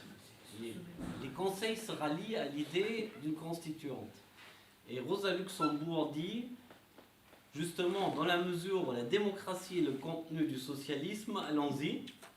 Et tout de suite, l'embryon de parti communiste dit non, non, hors de question, on boycotte, etc.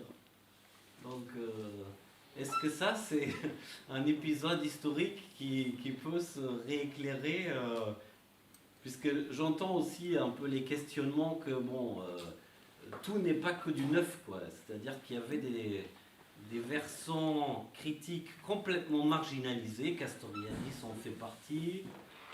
Moi, personnellement, j'ai été formé par Jean-Marie Vincent, mobilisé parfois, qui évoquait des choses comme ça. Mais c'était très, très inaudible, enfin, presque, comment on peut dire, secret, quoi. Hein, donc, la question du climat qui a été posée est évidemment une question absolument décisive et donc interroge la question de bien commun, puisque aux institutions internationales existantes aujourd'hui, la question de terminologie est essentielle. Il y a toute une série d'économistes, etc., qui utilisent cette catégorie de bien commun. C'est contre, ça peut paraître paradoxal, mais c'est contre ce type d'interprétation que nous écrivons notre bouquin.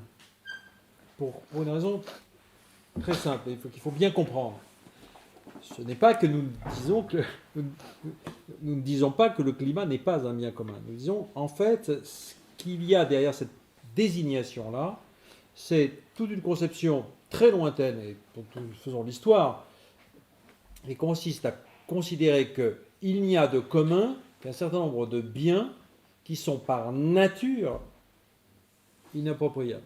C'est une vieille tradition du droit romain, de la res communis, la chose commune. Quand nous utilisons le terme de réification, ce n'est pas le terme philosophique, comme tu l'as dit, classique.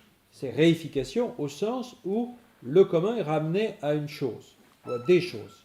Et à ce moment-là, il y a toute une logique qui consiste à dire, bon ben, on met le climat, on met ceci, on met l'océan, on met pourquoi pas la connaissance, on peut mettre la santé, on peut mettre l'éducation, etc. C'est quelque chose qui dépasse aujourd'hui l'ONU, la Banque mondiale, puisque d'une certaine façon, le mouvement altermondialiste et d'autres associations et d'autres ONG ont été pris par ce mouvement. Non pas d'institution du commun explicitement, mais d'extension de la réification de la problématique du commun, en additionnant des choses communes, et en se disant, au fond, c'est la meilleure manière de défendre en fait toute une série de choses, de se protéger contre l'envahissement de la marchandise. Mais ce qui est très, très, très étonnant, c'est que d'une certaine façon, en faisant ça, ils ont découvert autre chose. Ils ont découvert autre chose, un principe que nous essayons d'expliciter, qu'il n'y a de commun que ce que nous décidons de mettre en commun. C'est l'action politique, et pas la nature, qui nous dicte ce qui est commun. Voilà. Donc c'est toute la différence. Alors, évidemment, la question du climat, de la mobilisation autour du climat, etc., part aussi de là. C'est-à-dire qu'en effet, c'est un combat politique. Ce n'est pas la reconnaissance de quelque chose de naturel, quelque chose qui serait naturellement commun.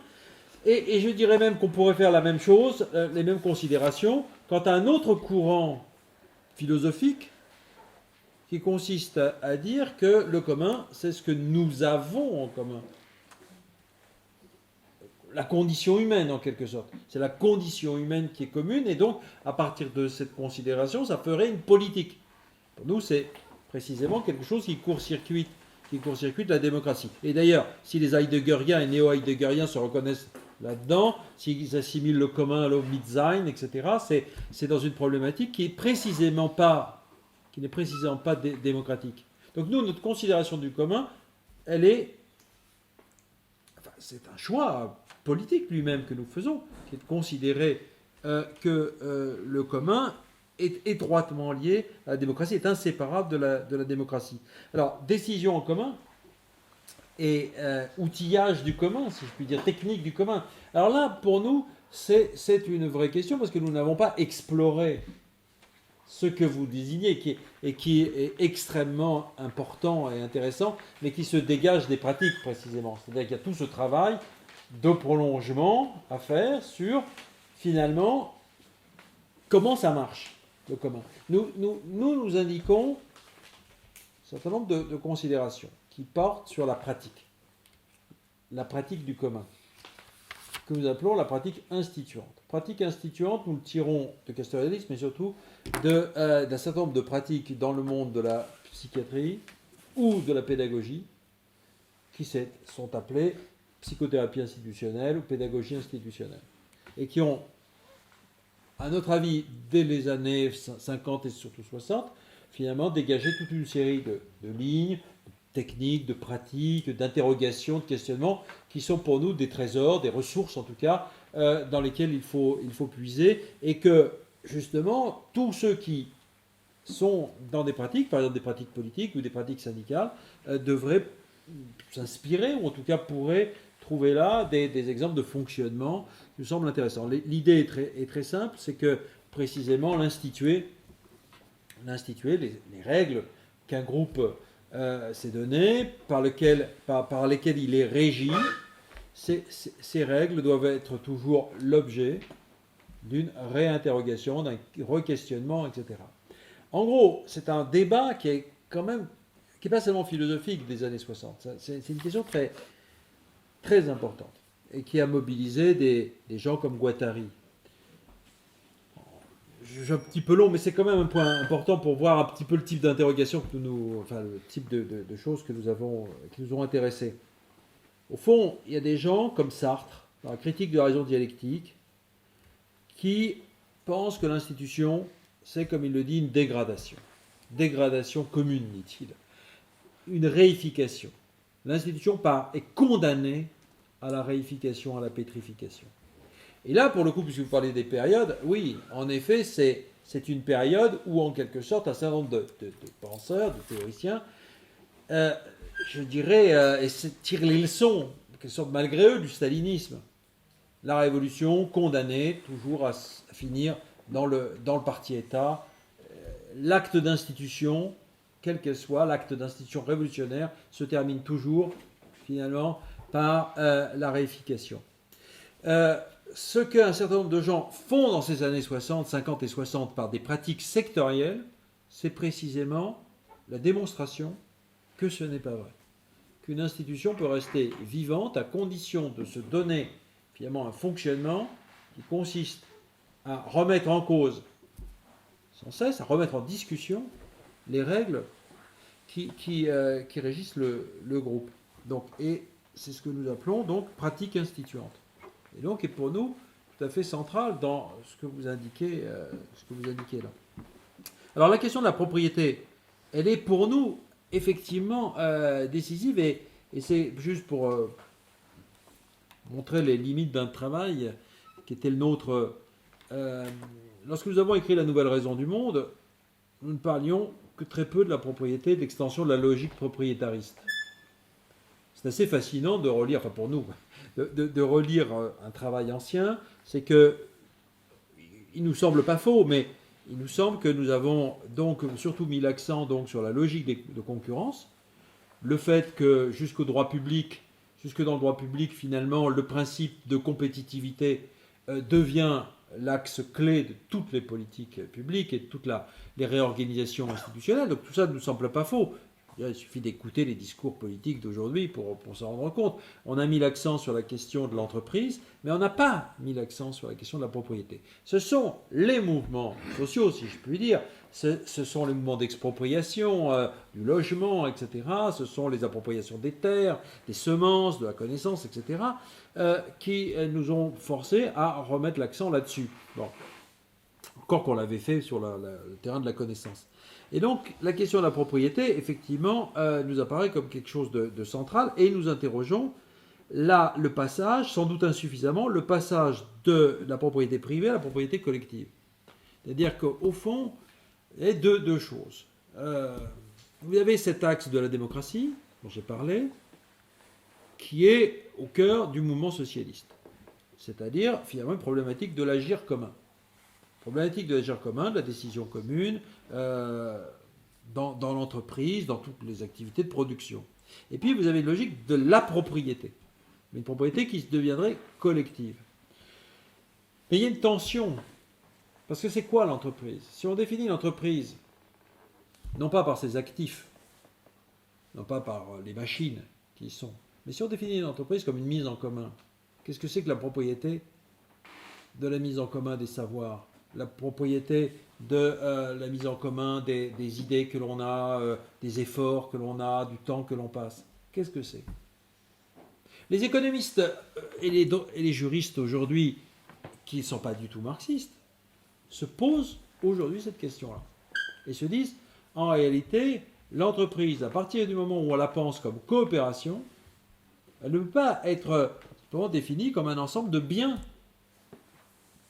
qu'un individu ou des individus s'approprieraient. La société anonyme est définie en effet comme mise en commun de capitaux. Mais reste totalement dans l'ombre du droit, justement, l'idée qu'une entreprise c'est tout à fait autre chose que du capital possédé par des actionnaires. que ce sont des gens qui coopèrent. Et en fait, dans le socialisme, il y avait cette idée centrale de la coopération des travailleurs contre le capital, mais aussi contre la logique propriétaire en tant que telle. Donc si vous voulez, on est au cœur de difficultés qui sont celles aujourd'hui du droit, on pourrait l'appeler le droit bourgeois, si je veux dire. Les juristes plus traditionnels se posent ces questions-là, et je pense qu'il faut qu'on se la pose aussi. Il y a un déplacement à opérer du côté de l'agir, qui permet de revoir un petit peu toute la façon dont nous catégorisons notre rapport à l'économie, puisqu'il était question d'économie. L'économie politique, héritière du droit romain, est une économie politique de la propriété. Maintenant, ce que l'ambition de Marx et d'autres et des socialistes, c'était de faire une économie politique du travail, de la coopération, de l'agir. Et il y a un vrai problème de ce qu'on entend par appropriation collective. Alors on s'en est démerdé avec le contrôle ouvrier, voilà. Des trucs qui ont satisfait pendant 100 ans le mouvement ouvrier. Voilà. Bon, en fait, ça a mal tourné, comme vous savez, c'est bien que moi. Ça a mal tourné parce que le sujet propriétaire est évident.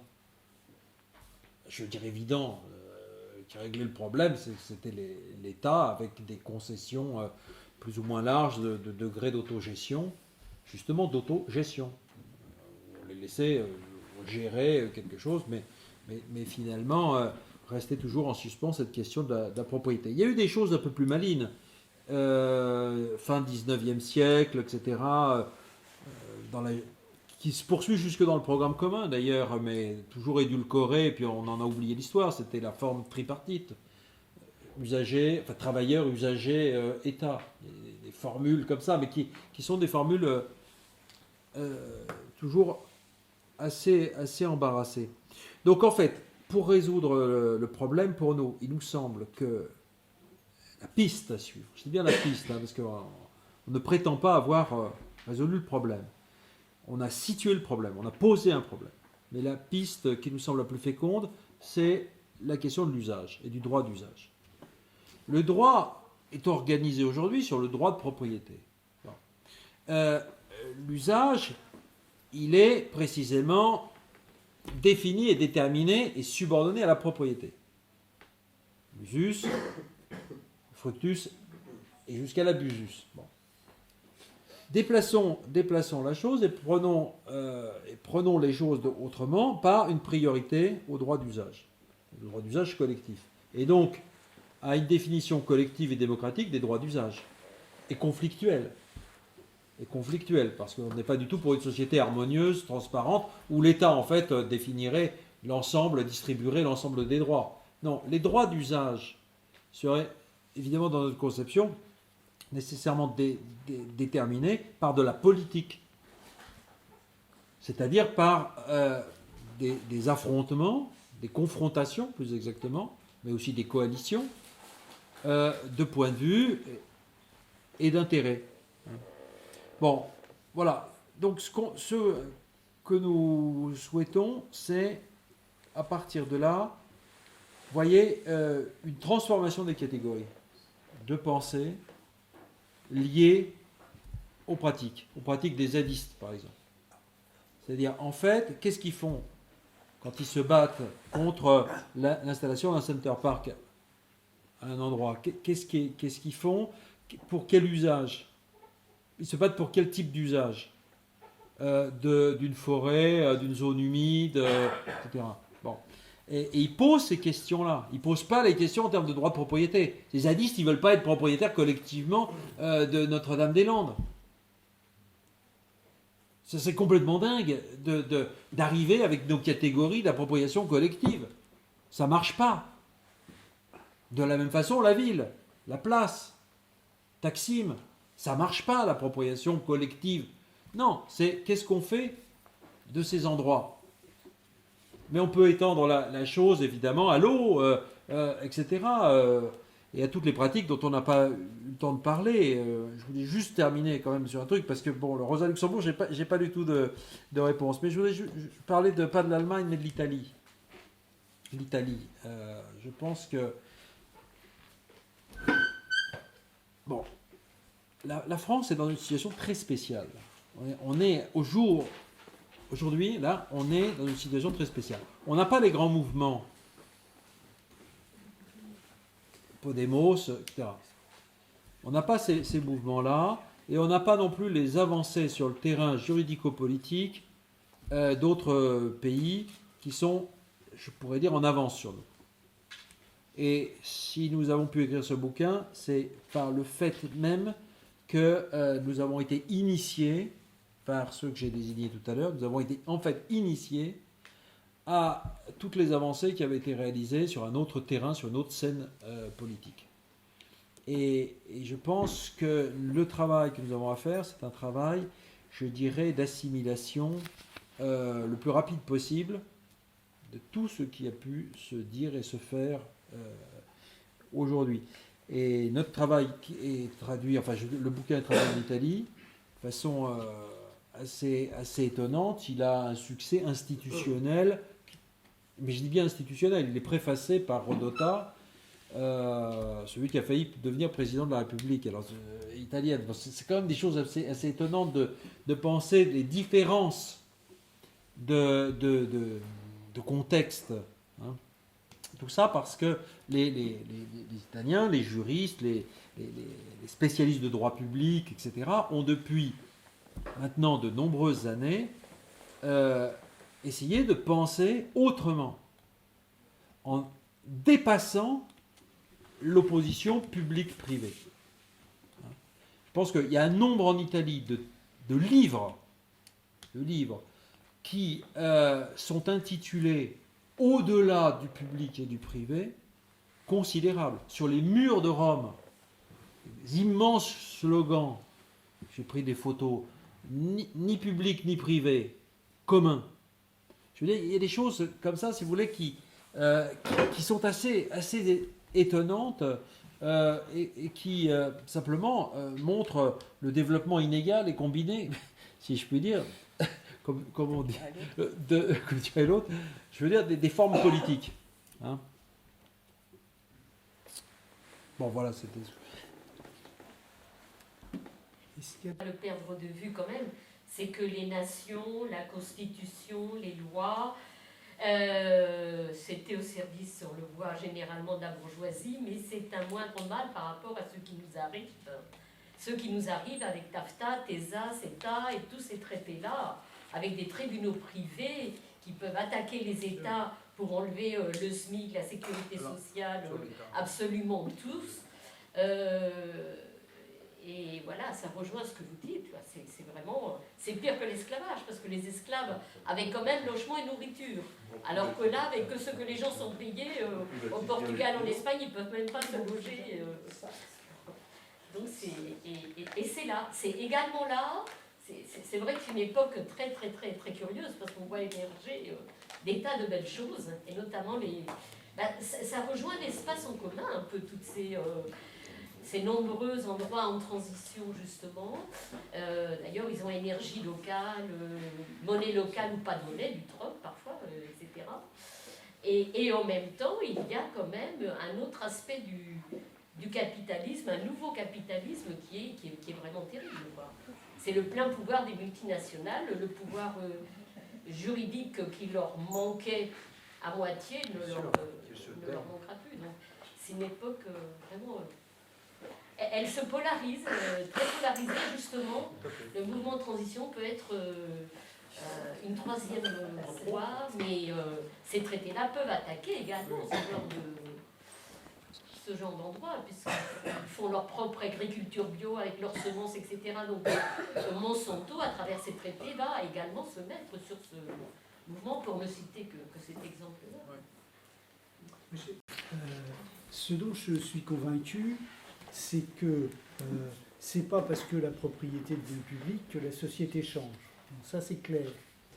Pour autant, une entreprise, c'est pas des gens qui travaillent en collaboration. Justement, le fonctionnement du néolibéralisme, c'est un fonctionnement qui consiste à récupérer les connaissances des salariés pour totalement les désapproprier de leurs connaissances. C'est ce qui fait la souffrance au travail, c'est ce qui produit tous ces phénomènes que je ne vais pas développer là, mais qui sont le fait que les gens sont de moins en moins acteurs, entre guillemets, indépendants, ayant un minimum d'indépendance dans leur activité quotidienne, mais qui sont totalement cassés par ce système néolibéral qui consiste à non pas laisser les gens s'exprimer, mais à, au contraire, les organiser, y compris leur façon de penser, leur façon de... Et de ce point de vue-là, par exemple, on fait des trucs sur la gratuité des transports dans une ville.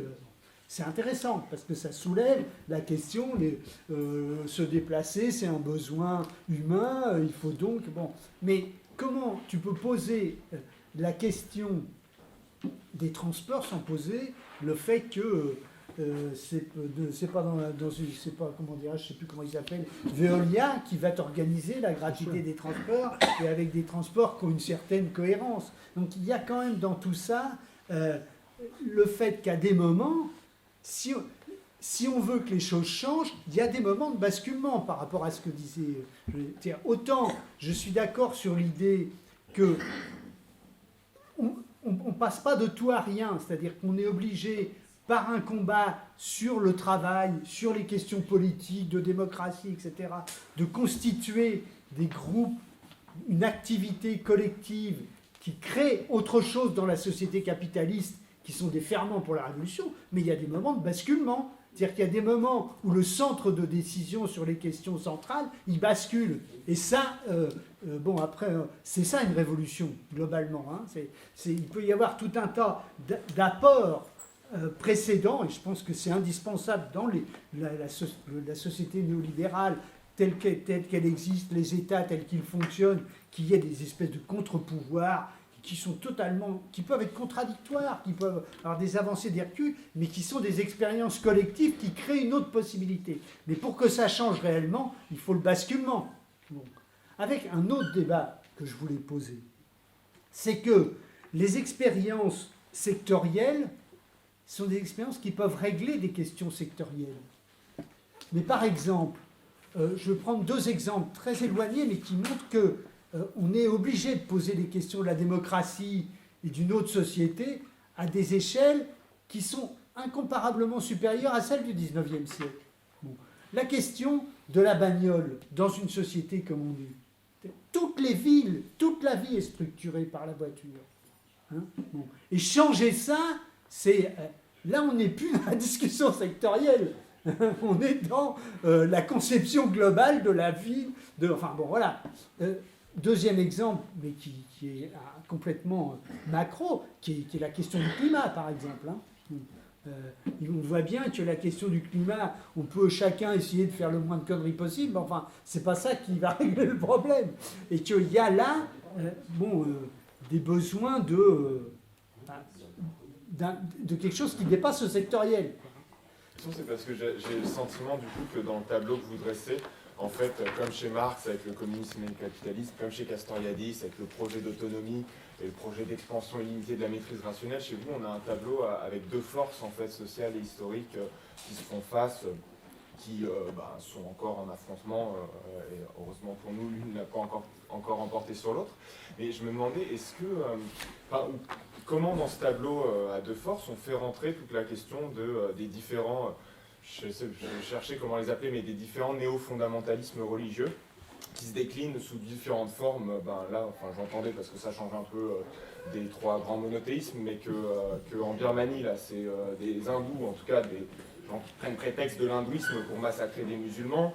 Si on prend Daesh, etc., si on prend Israël, ça va être les Juifs, si on prend le créationnisme ou la manif pour tous, ça va être les chrétiens, mais j'ai l'impression qu'il y a une force qui est quand même, on peut dire historique, quand même, qui est sociale d'ampleur, qu'il faut prendre en compte et qui structure des individus, qui véhicule une anthropologie qu'on ne peut pas rabattre sur le modèle néolibéral, mais qu'on peut évidemment pas rabattre sur le modèle du commun. Et comment on les ferait rentrer du coup dans le tableau ? Christine ? Chacun poursuit ses propres. Non, mais je voulais revenir sur la question du climat. Bon, Patrick en a parlé aussi, mais je pense, enfin, précisément dans ces mobilisations-là, il y a un fourmillement et en même temps une obligation de croisement de toute une série ce qu'on appelle les alternatives concrètes, bon, mais oui.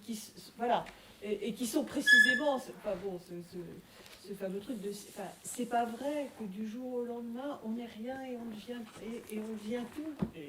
Enfin, la vie normale dans l'entreprise, c'est quand même un truc qui te dit matin, midi et soir que tu ne sais pas, que tu n'es pas capable, que, bon, et que y compris tout ce qui se joue autour de déferlement de procédures, d'indicateurs, d'objectifs, des choses qui t'envoient quand même le message que tu sais rien, tu fais rien.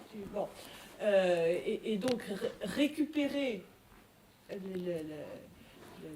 la conscience même de ce qu'on peut faire, et ça ne peut se récupérer que de manière commune. Il y a une vraie difficulté. Bon, il faudrait revenir sur la question de la place du travail, parce que là encore, on pourrait revenir sur Marx. Il y a eu des choses extrêmement différentes de dites sur l'activité de travail, hein, sur ce que ça représente. Mais quand, pour l'essentiel, le travail salarié, quand il est dans les conditions dans lesquelles il s'exerce aujourd'hui, avec le fait que malgré tout, c'est ça la part de l'activité commune, se récupérer là-dedans, enfin se reconstituer un petit peu là-dedans, c'est absolument essentiel, et je pense réellement que toute une série des choses qui se font autour de ces alternatives concrètes, elles permettent justement ça, et elles participent du rapport de force, elles participent des forces accumulées, et que la nécessité du combat autour de la question du climat oblige à une convergence, ce qui n'est pas forcément absolument spontané, et ça oblige à une convergence. Donc je pense que c'est absolument essentiel. C'était la première chose que je voulais dire. L'autre chose, tu es parvenu sur un peu les histoires plus de double fédération, d'articulation entre la démocratie économique et sociale et la démocratie politique, la question d'articulation entre en gros les communes et les communs de production. Bon,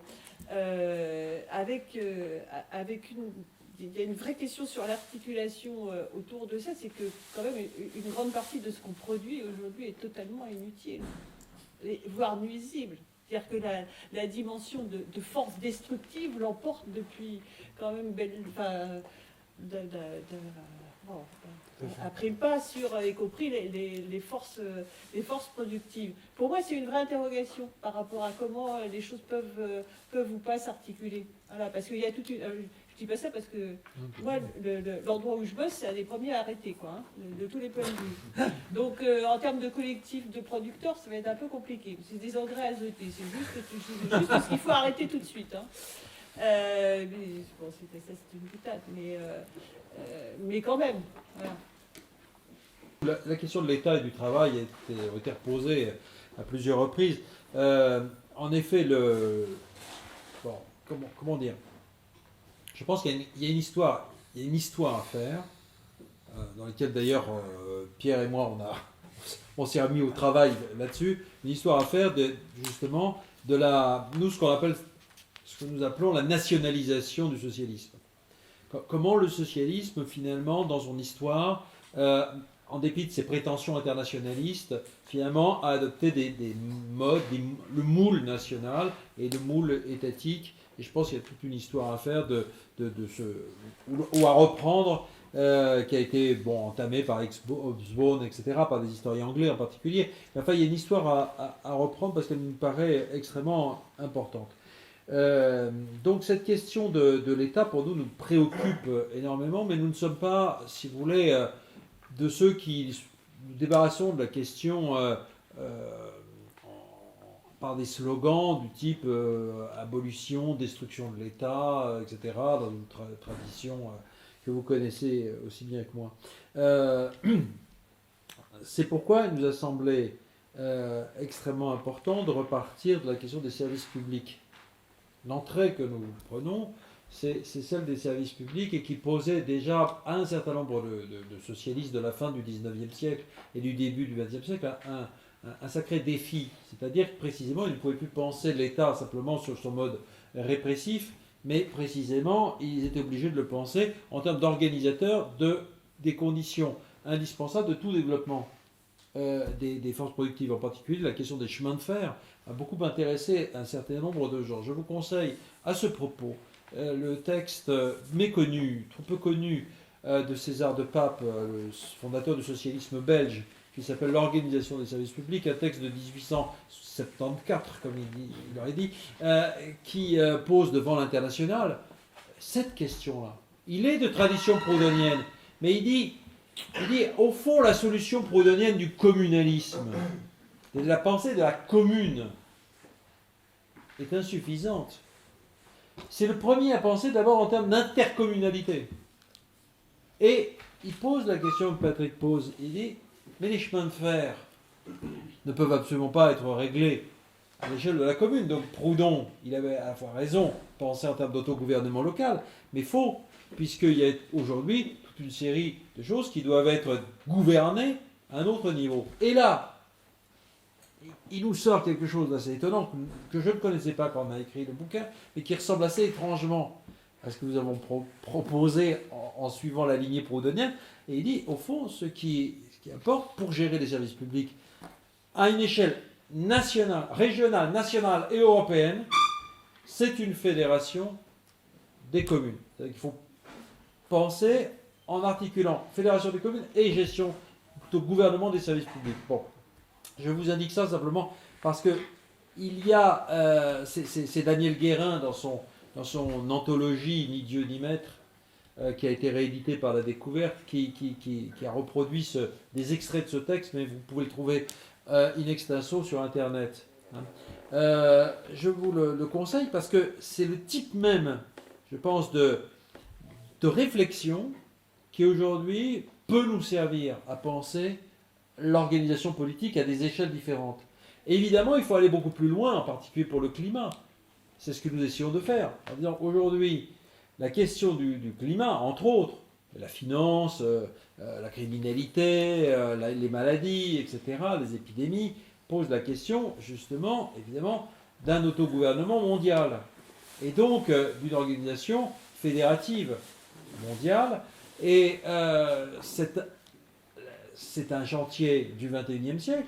C'est le chantier du XXIe siècle, c'est-à-dire de savoir si ce seront les multinationales qui inventeront le nouveau droit public-privé, si je puis dire, prétendant régler par le capitalisme vert ou je ne sais quoi les grands problèmes de l'humanité, ou si des organisations fédératives pourront se mettre en place, à commencer par des régions, par l'Europe, etc. Donc c'est ça que je voulais dire. La réorganisation de l'État est à l'ordre du jour.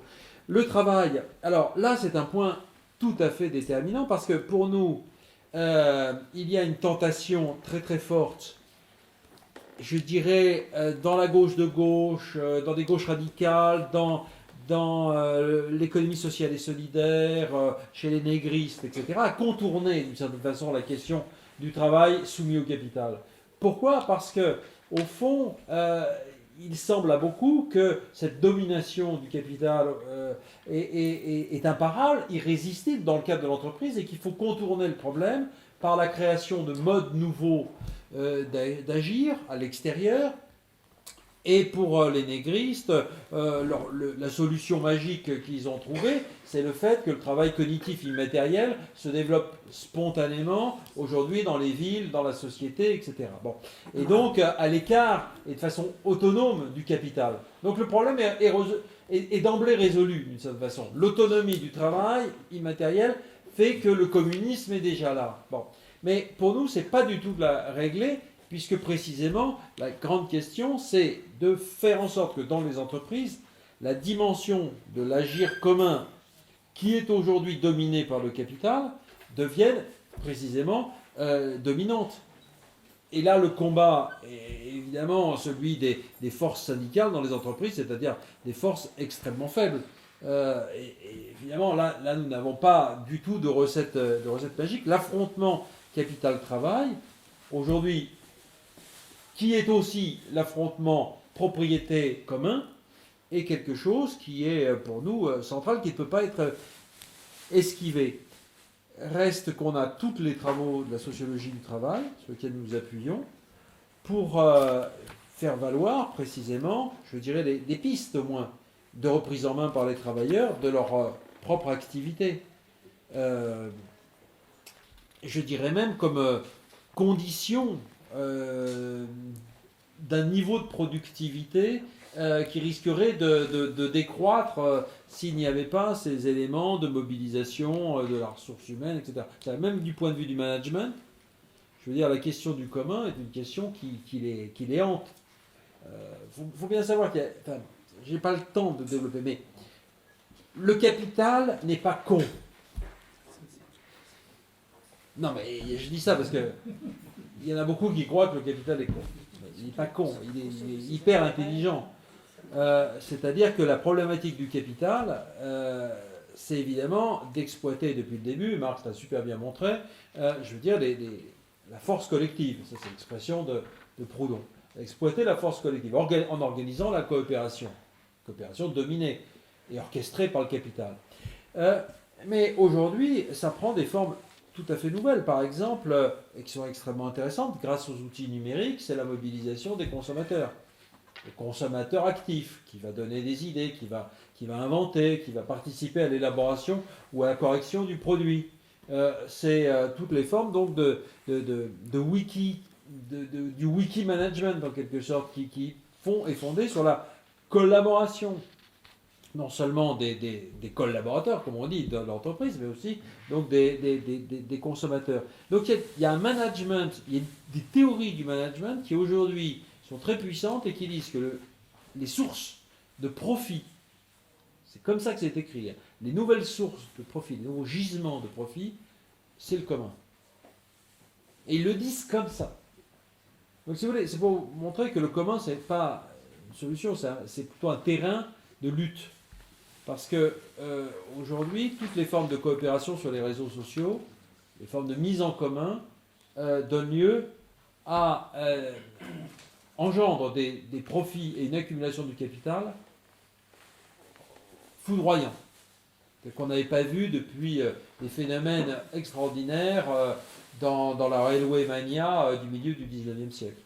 Bon, vous le savez très bien, enfin, je veux dire, les grandes sociétés capitalistes qui font le plus de profit sont justement celles qui sont sur ces terrains-là. Donc, pour nous, la question, justement, n'en est que plus vive de la façon dont les commoners, si je puis dire, les contributeurs, sont capables d'instituer des formes d'autogouvernement de leur propre activité commune. C'est-à-dire qu'en fait, il y a une activité de coopération qui est exploitée, facilement exploitée par le capital, du fait des outils. C'est pas comme Negri, en gros, je prends Negri parce que c'est toute cette tendance-là qui consiste justement à penser qu'on va vers le communisme du fait même, et spontanément, du fait même du développement des mises en réseau, pour simplifier. Nous disons que c'est pas aussi simple que ça, que c'est en effet peut-être la manière dont le capitalisme cherche à se régénérer aujourd'hui, à se sauver lui-même d'une certaine façon. Et donc, voilà, nous le situons encore une fois comme un terrain de lutte. Mais il faut l'investir, il faut le comprendre comme tel, et partir enfin, nous semble-t-il, des entrées que nous avons dessinées. Voilà ce que... Merci infiniment. Est-ce qu'on peut continuer la discussion de manière informelle? Je propose que la séance autour d'un verre d'eau. C'est frugal, hein.